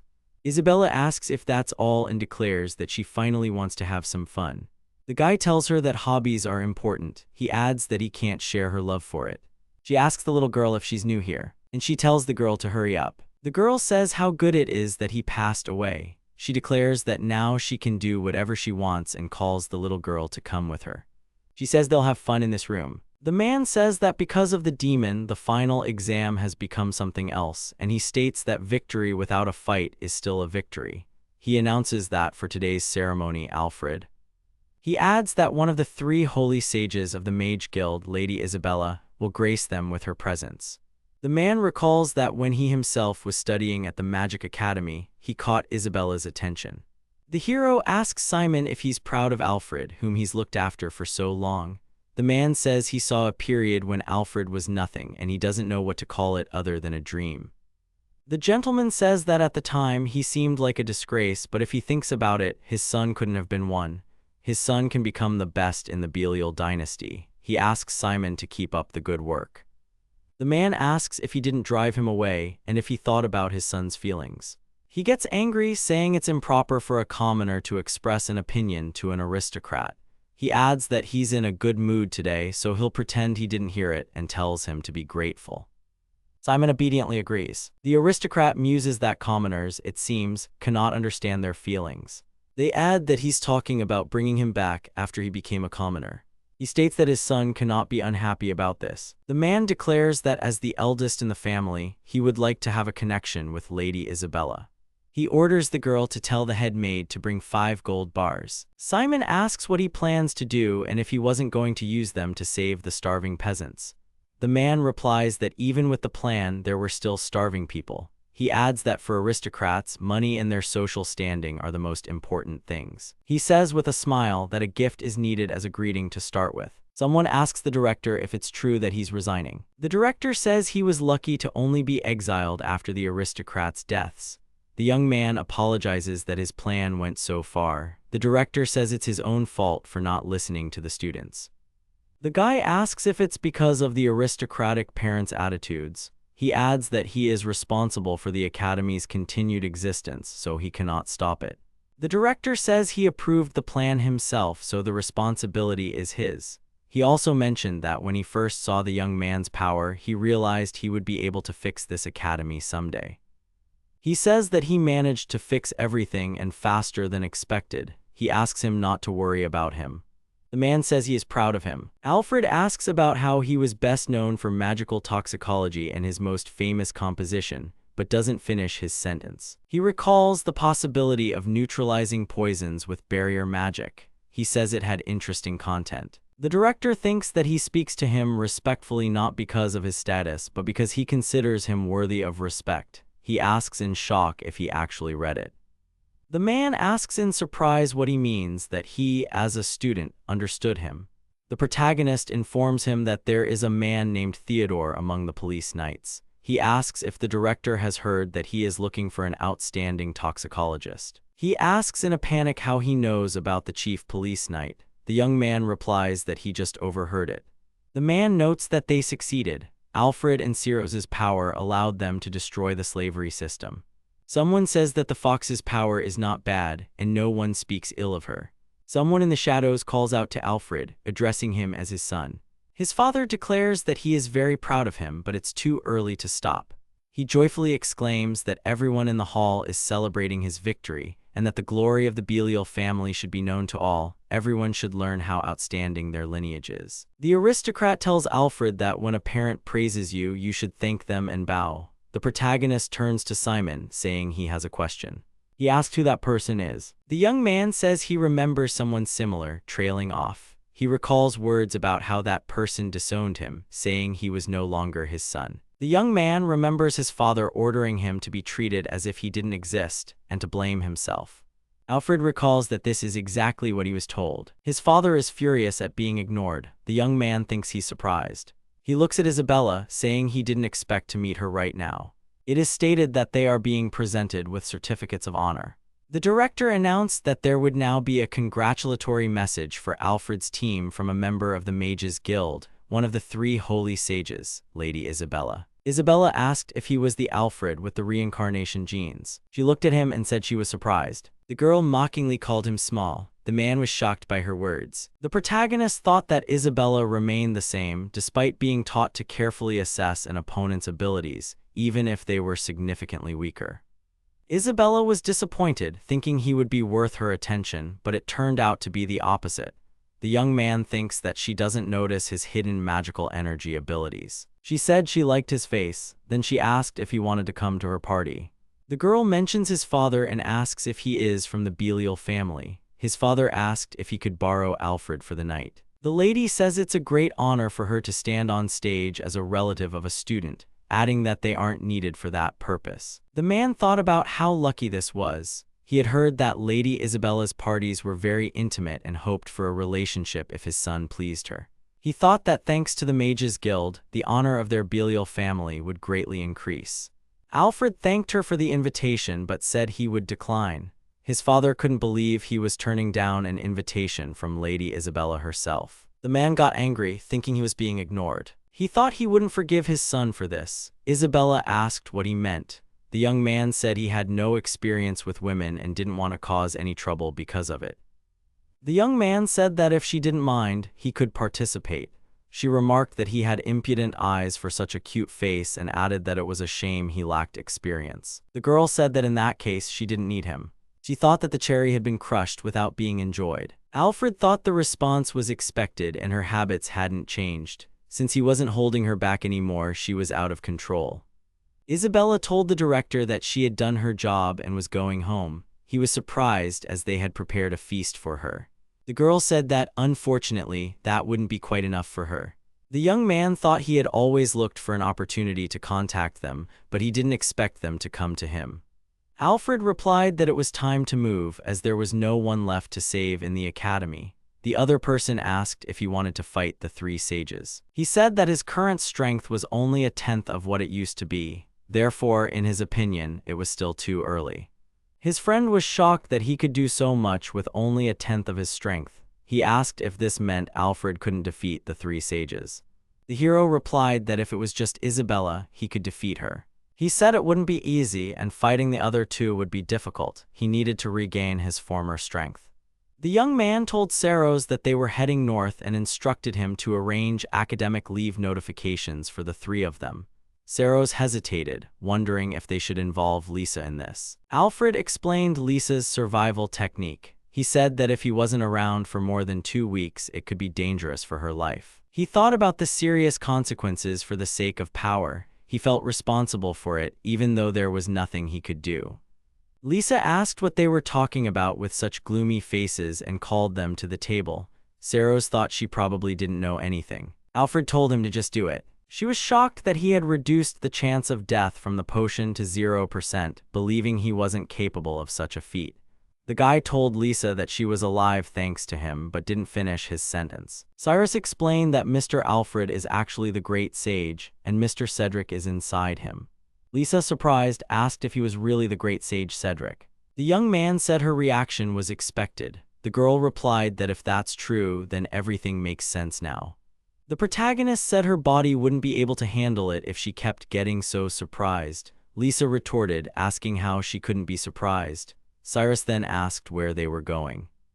Alfred replied that he needed to visit an old acquaintance. He had to regain his strength as quickly as possible to defeat Isabella and the others. He thought there was still time before the sacrifices to the demons began, so they needed to hurry. Cyrus said he would have won against Isabella and asked if Alfred wanted to fight her at full strength. The young man confirmed that if he fought her, he would, and trailed off. The man said that this was a period when many demons roamed. He asked if they agreed to travel with the caravan in a group, and Alfred agreed, stating there were 3 of them. The young man said they would soon be in Dragonoid territory. It was said to be the northern border, Valnorath. Lisa asked if it was safe in Dragonoid lands and if there had been any attacks on cities in Valnorath territory. Cyrus recounted that 2 years ago, Mr. Cedric had pacified the ancient Dragonoid Mickeldor. He then asked her to speak to him as she used to. Lisa thought that she was traveling with someone whose name was etched in history. She thought she wanted to prove that even a commoner could become a great mage, just like Mr. Cedric. The protagonist said it was hard to call Valnorath safe. He added that after Mickeldor's demise, humans were now attacking Dragonoids, which surprised Lisa. He explained that Dragonoids are a non-human race. He added that if they are given a dragon stone, they cannot become dragons. Armed humans attack them, take their stones, and sell them into servitude for a high price. Alfred noted that Dragonoids are good at war, but after his victory over Mickeldor, they had no reason to fight.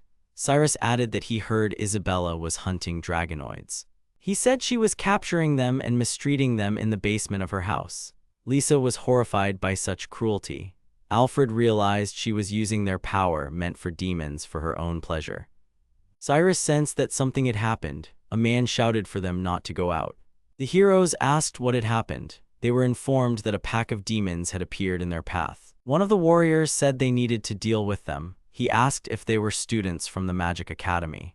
A man said they shouldn't go outside. Someone else pointed out that they were orcs.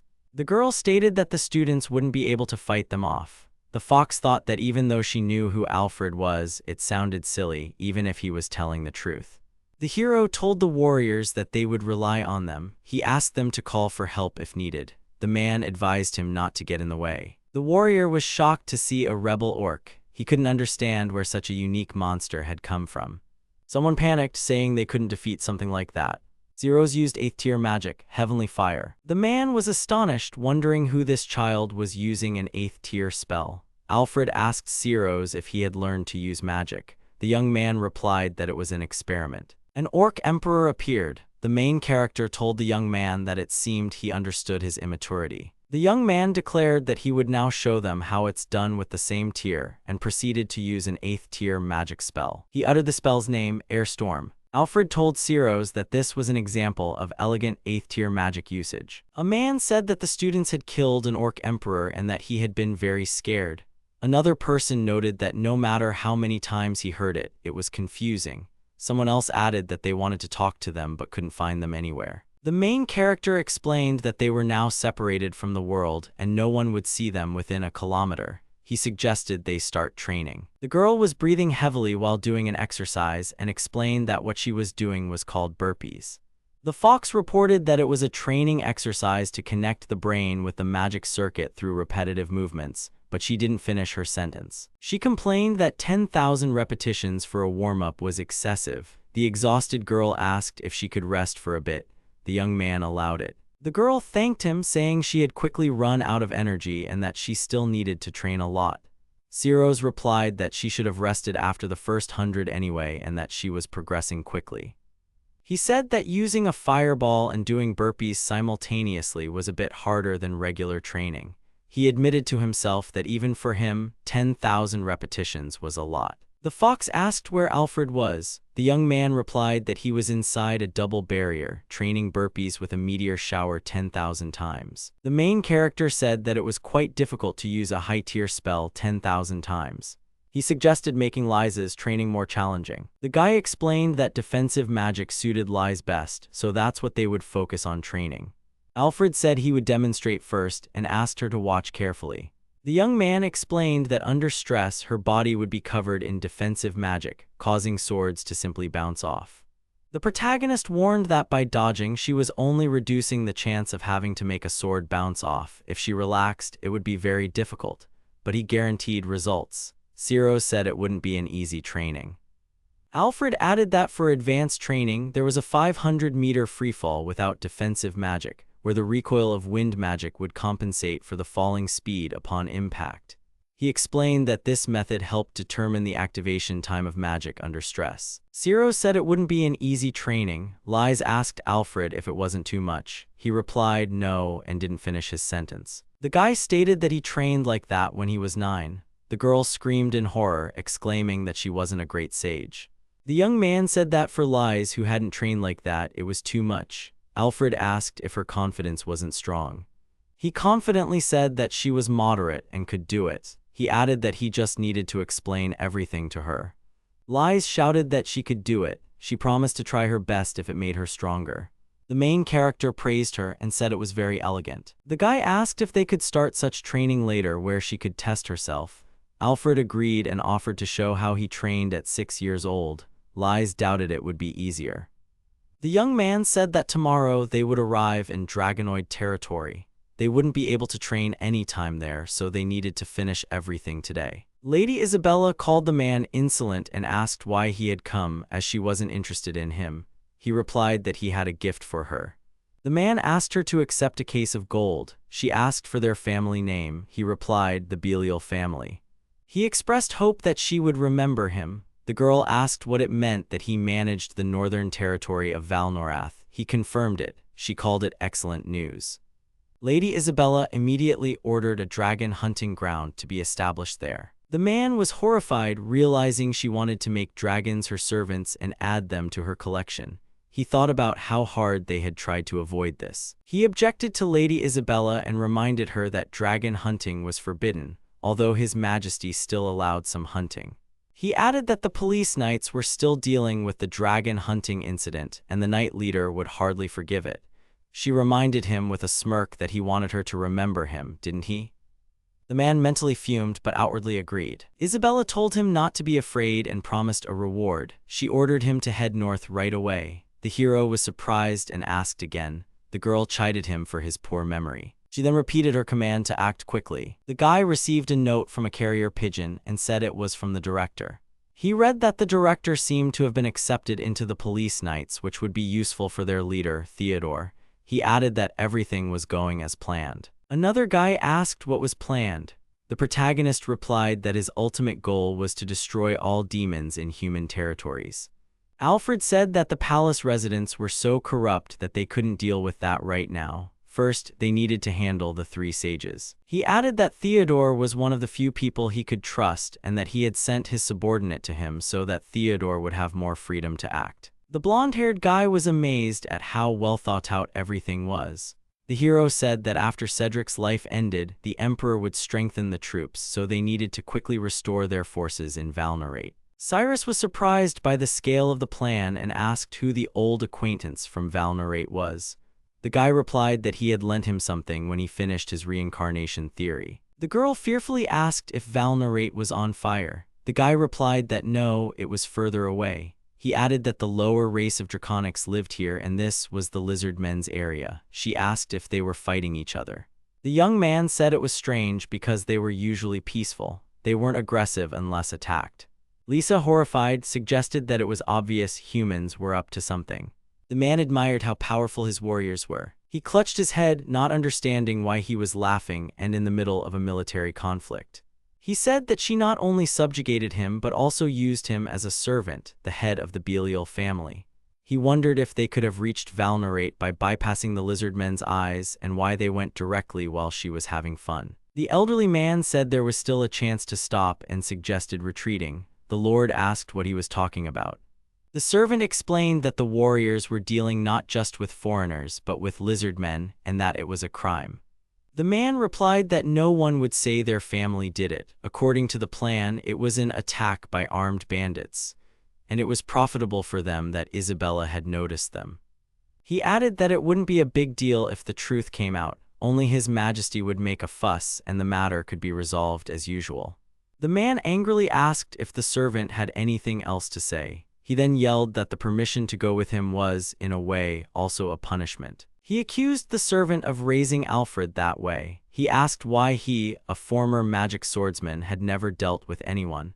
The man questioned if his sword was just an ornament and said he had given him a chance to prove his loyalty. The servant told his master that he could no longer tolerate it. He had obeyed as Alfred's servant, but now he was resigning from his position as a servant of the Belial family. The man thought it was a shame he couldn't help him to the end and said he no longer needed his assistance. A knight suddenly appeared and said that the master had ordered them to deal with him because he was no longer useful. The knight explained that he had not only failed in raising Alfred but had also refused to work for the Belials, which had greatly upset the master. The servant couldn't believe they were going to deal with him just for that after so many years of swearing loyalty. The knight replied that upsetting the master was a great sin. The elderly man called Aljan Belial a bad person. The man yelled at them to attack, promising to show his strength. He recalled that he was once an elite soldier, but his skills had weakened over the years, and it was time to show some magic. He thought of Alfred and that if he could have one wish, he would want to meet him just once before his life ended. Suddenly, Alfred jumped down from the sky and asked if he had called for him. Simon yelled to Alfred that these were Belial's warriors. The young man replied that they were just attackers of the lizard men. The protagonist, with a smirk, promised to teach them a lesson and asked if they agreed. Alfred asked Simon if he really didn't need his help. He noticed that the servant had become stronger since their last meeting. The man replied that he had only become so strong thanks to him. Simon, wiping away tears, said that Alfred had indeed become so strong. The protagonist confirmed that it was thanks to his support. The young man said he would leave and that he wouldn't forget how Simon had raised him. He added that they had both left the Belial family and their paths had diverged. Simon asked where Alfred was going and said he could go with him. The young man replied that he shouldn't. He said that only serious battles awaited him ahead. One of the knights shouted an order to leave no one alive. He added that Master Algren had promised to double the reward for whoever dealt with everyone. A warrior shouted that he had dealt with 7 of them and would outdo everyone. The lizardman, protecting the child, pleaded for her life. The man remarked on how pathetic that was. He introduced himself as Marcus Ironville and recalled spending his entire childhood mastering the sword. Marcus explained that he had traveled to various dojos and that people started calling him the Sword Saint of Light. He added that this name became a burden for him and that people started calling him that, but he didn't finish his sentence. The man stated that this happened after he had defeated over 100 people. He remembered losing his fame after just one defeat and becoming a mercenary. A knight yelled that they had found the last ones. Marcus replied that he would be there shortly. He thought about how foolish it was to fight for money now. One of the knights screamed in horror that Lord Marcus had died. Another asked how the aristocrat dared to do such a thing. A third knight shouted that this opponent was too strong for them. The warrior said it was just a child. He declared that the child was no match for the Belial knights. The protagonist wondered if they didn't know who he was. The knights were astonished by how far their comrade had been sent flying. Alfred noted that they were just a faceless mob. One of the knights yelled that no matter how strong he was, he couldn't handle so many opponents. The young man thought this would make it easier for him to find the culprit. The knights observed that he was fast. The warrior wondered if he had eyes in the back of his head. Alfred, delivering a blow, asked if he thought he couldn't see from behind. The main character reports that 30 seconds after the battle began, thanks to his ability to perceive space in different dimensions and his physical prowess, all the warriors were dead. It is reported that this is the Belial camp's tent. A knight asked for a report. The man inquired if they had gotten rid of the servant or destroyed the lizardmen. The warrior reported that no, the entire army sent to the settlement had been annihilated. The lord was in shock. The knights asked in surprise who these little ones were and where they came from. The fox announced the 5th stage and attacked the enemy with Stormy Gale. She joyfully exclaimed that she had become stronger and used the 7th stage, Extreme Stormy Gale. The young man told the fox that he had seen how cool her 5th stage magic had become. She thought he had seen even cooler magic and decided that Alfred's magic could also be called cool.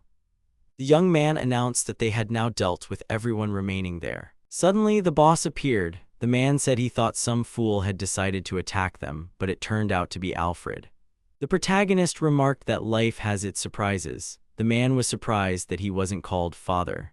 The young man said he never thought a great aristocrat would be involved in a bandit operation. Lord Belial angrily asked if his son believed that he, his biological father, was to blame. The young man replied that he did think his father was to blame, and it seemed his father understood how terribly he was acting. His father accused him of not only defeating all the mercenaries but also his personal guards and of challenging the Belial family. The son countered that they had only eliminated bandits who were attacking the lizardmen. The man yelled at him not to joke around. Alfred then asked if acknowledging the Belial's crimes meant he would return to the capital to face his majesty's judgment. Lord Belial called him a poor child. The protagonist asked him to repeat that. His father replied that he never thought he would raise him to be like this. He added that Alfred needed to be locked in the mansion and cured of his terrible illness. He ordered Alfred to return to the mansion, and then he would stop everything.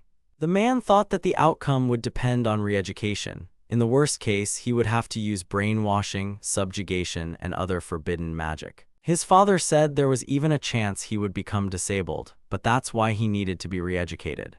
The girl thought in horror, how cruel, is a parent capable of such a thing? Alfred looked at his father and asked if he was an idiot. Lord Belial furiously shouted, "How dare you call me an idiot?" The young man thought that aristocrats were supposed to obey the head of the family, and it seemed his father truly believed his son should obey his parents. He then said that if his father didn't understand, he would explain. He explained that power is the ability to enforce one's will, and right now, they had the most power on this field, not him. The protagonist stated that his father should speak after understanding his position and then cast a 4th-tier spell, Gravity Enhancement. The man angrily asked if his son really intended to defeat him with such magic. His father couldn't believe this was only a 4th-tier spell. The young man said that if his father had anything to say, he would listen, and added that if he moved before finishing, he would regret it. Lord Belial threatened to deal with Alfred. The hero said, "Fine, if you don't value your life," and told him to attack. Simon appeared and asked the Lord not to fight each other, urging him to reconsider. Alfred was surprised that Simon had caught up to him. The main character thought that this was the only request from the person who had raised him for over 10 years, and it would be inelegant to refuse.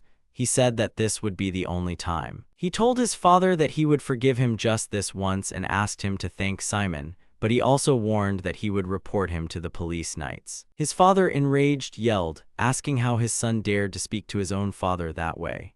Alfred reminded him that his father himself had said they were no longer father and son. The young man said that his father needed to understand that he survived thanks to Simon and that he should never try to attack his partners again. He added that next time there would be no mercy, he would deal with him personally. Lord Belial cried out in despair that he would not forgive Alfred and was ready for anything, because now Isabella would be ready to erase him. The young woman asked incredulously if he was truly no longer his son, and if he had really said that. She laughed, saying that he had amused her, and that she hadn't laughed like that in a long time. The man insisted, addressing Lady Isabella, that Alfred had indeed been a nuisance to them. He furiously shouted that he was disowning his son. Isabella advised him to deal with Alfred. She said she didn't care about their quarrel, but she asked if he would be near Valnorant for a while. The man said that most likely, yes. She was pleased and told him to gather all the warriors from the Belial family's territory. The Lord was shocked and asked again if all the warriors really needed to be gathered for just one child. The young woman replied, "Of course not," and added that she had learned something interesting from a dragon. She explained that a long time ago, she had a boss who was very problematic for her. She then suggested that the man knew him and named him Cedric, the commander of the Magic Guild. She added that Cedric had mentioned he was hiding something in the abandoned castle of the ancient dragon Mikaldra. Isabella explained that more people would be better for the search and reiterated her request for him to gather all his troops. The man countered that this had nothing to do with the goals of his Belial family. She reminded him that he wanted his son back and asked if that was why he had come to her now. The young woman stated that in their world they only act for a reward, and if he wanted her help, he needed to prepare compensation.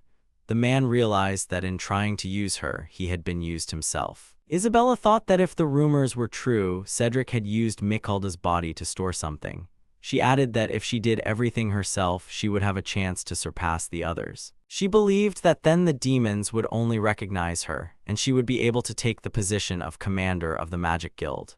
Lisa asked where they were and said they were a bit far from Valnorath.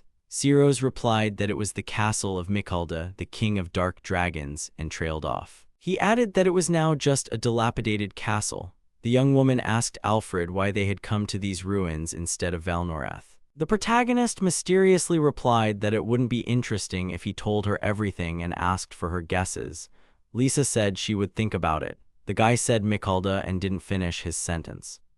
She asked if that was the dragon he, meaning Cedric, had defeated. The hero asked if, since they had come here, it meant an artifact remained from Mikalda. He clarified that he intended to use it to regain his former powers. Alfred replied that the Magic Guild had taken care of the artifacts. Lisa said he had mentioned giving something to an acquaintance for safekeeping and didn't finish her thought. The guy explained that they were heading to the dragon-human altar, which was in the basement of this castle. Ciros said he had heard that this was a place for dragon-human rituals where the soul of an ancient dragon-human king slept. He then asked why the altar was in the basement. The main character explained that Mikalda was an ancient dragon who, out of pride for surpassing the dragon-human king, built his dwelling on sacred territory above the underground altar. He added that because of this, the altar became inaccessible and didn't finish his sentence. He added that after the dragon's life ended, this territory became publicly accessible again, and rituals were now being performed there once more. He then said that the entrance to the dungeon was right in front of them. Ciros recalled that to enter the ancient king's territory, one had to pass a trial by proving their strength and asked if that was correct. Alfred confirmed it and said it was advantageous because an ordinary person couldn't enter here. He added that what he needed to regain his strength, along with Mikalda's body, was stored here. The young woman repeated the question and said she knew about this place and didn't finish her sentence. She remembered that he had supposedly said he gave his important item to someone and didn't finish her thought. The hero remarked that the staircase was creepy. Alfred announced that it was time for answers. The fire spirit Ifrit appeared and declared that not even dragon humans could enter here, asking if they really thought people like them could go further. The main character asked if he just needed to show his strength, as there had been instances in history where people reached the altar. Ifrit replied that only those called heroes could reach it, and imitators were incapable of such a feat. The spirit suggested they leave to avoid embarrassment. Alfred again asked if he just needed to show his strength or something else. He urged him to show what he was capable of, warning that the door was sealed and couldn't be opened with ordinary strength. Alfred said he tried his best, even though his powers weren't what they used to be, but he didn't expect the door to break and apologized. The young man, with a smirk, asked if the door was really that flimsy. Ifrit couldn't believe his eyes, asking what was going on, as it was an adamantine door. He thought that only magic of at least the 8th tier could destroy such a door, which meant that this boy had, and he didn't finish his thought. Alfred noted that, as far as he remembered, there should be 3 trials. The young man said they didn't have time to waste and urged Ifrit to lead them further, which left the spirit flustered and unsure what to do.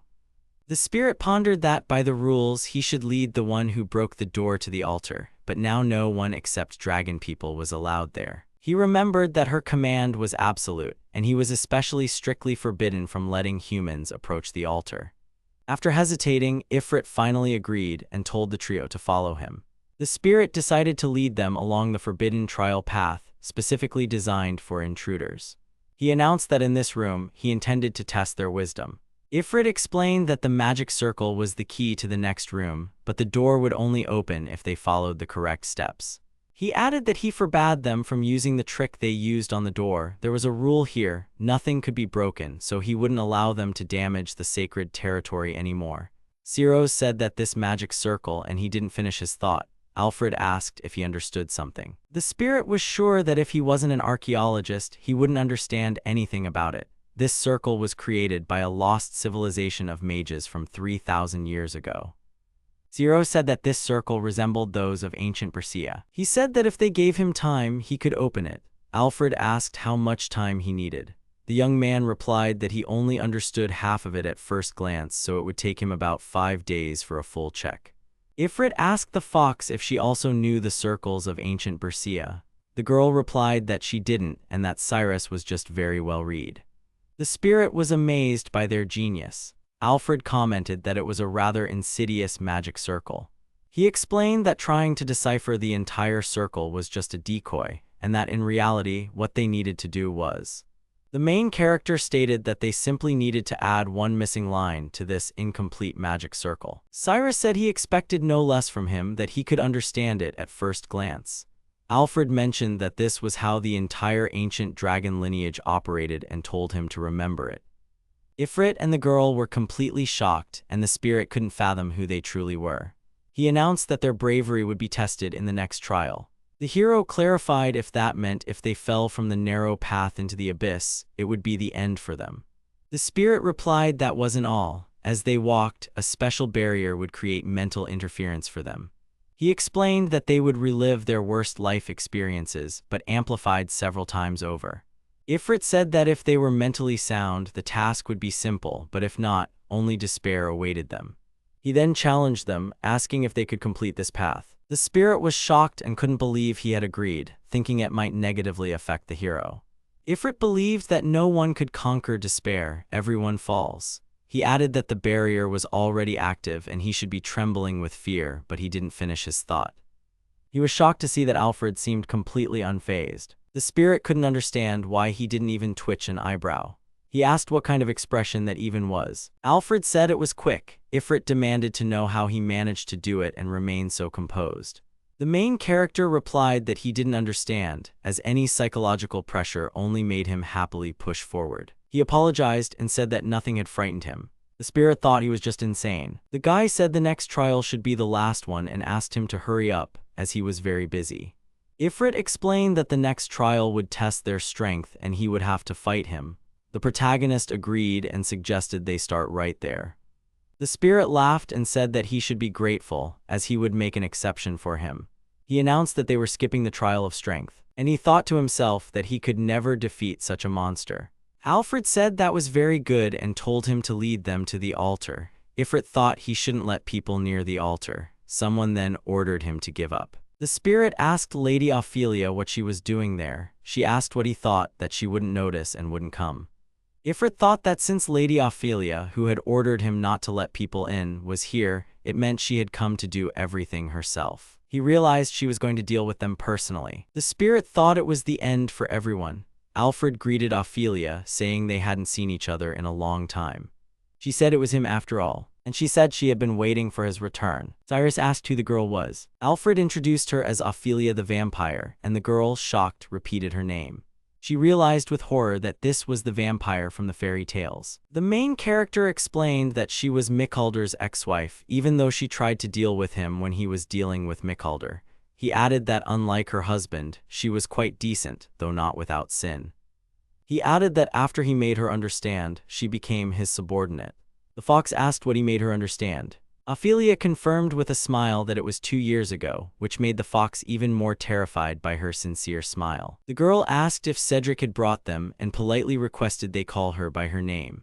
Alfred told them to be friendly as she meant them no harm and reminded them that he had made himself clear to her.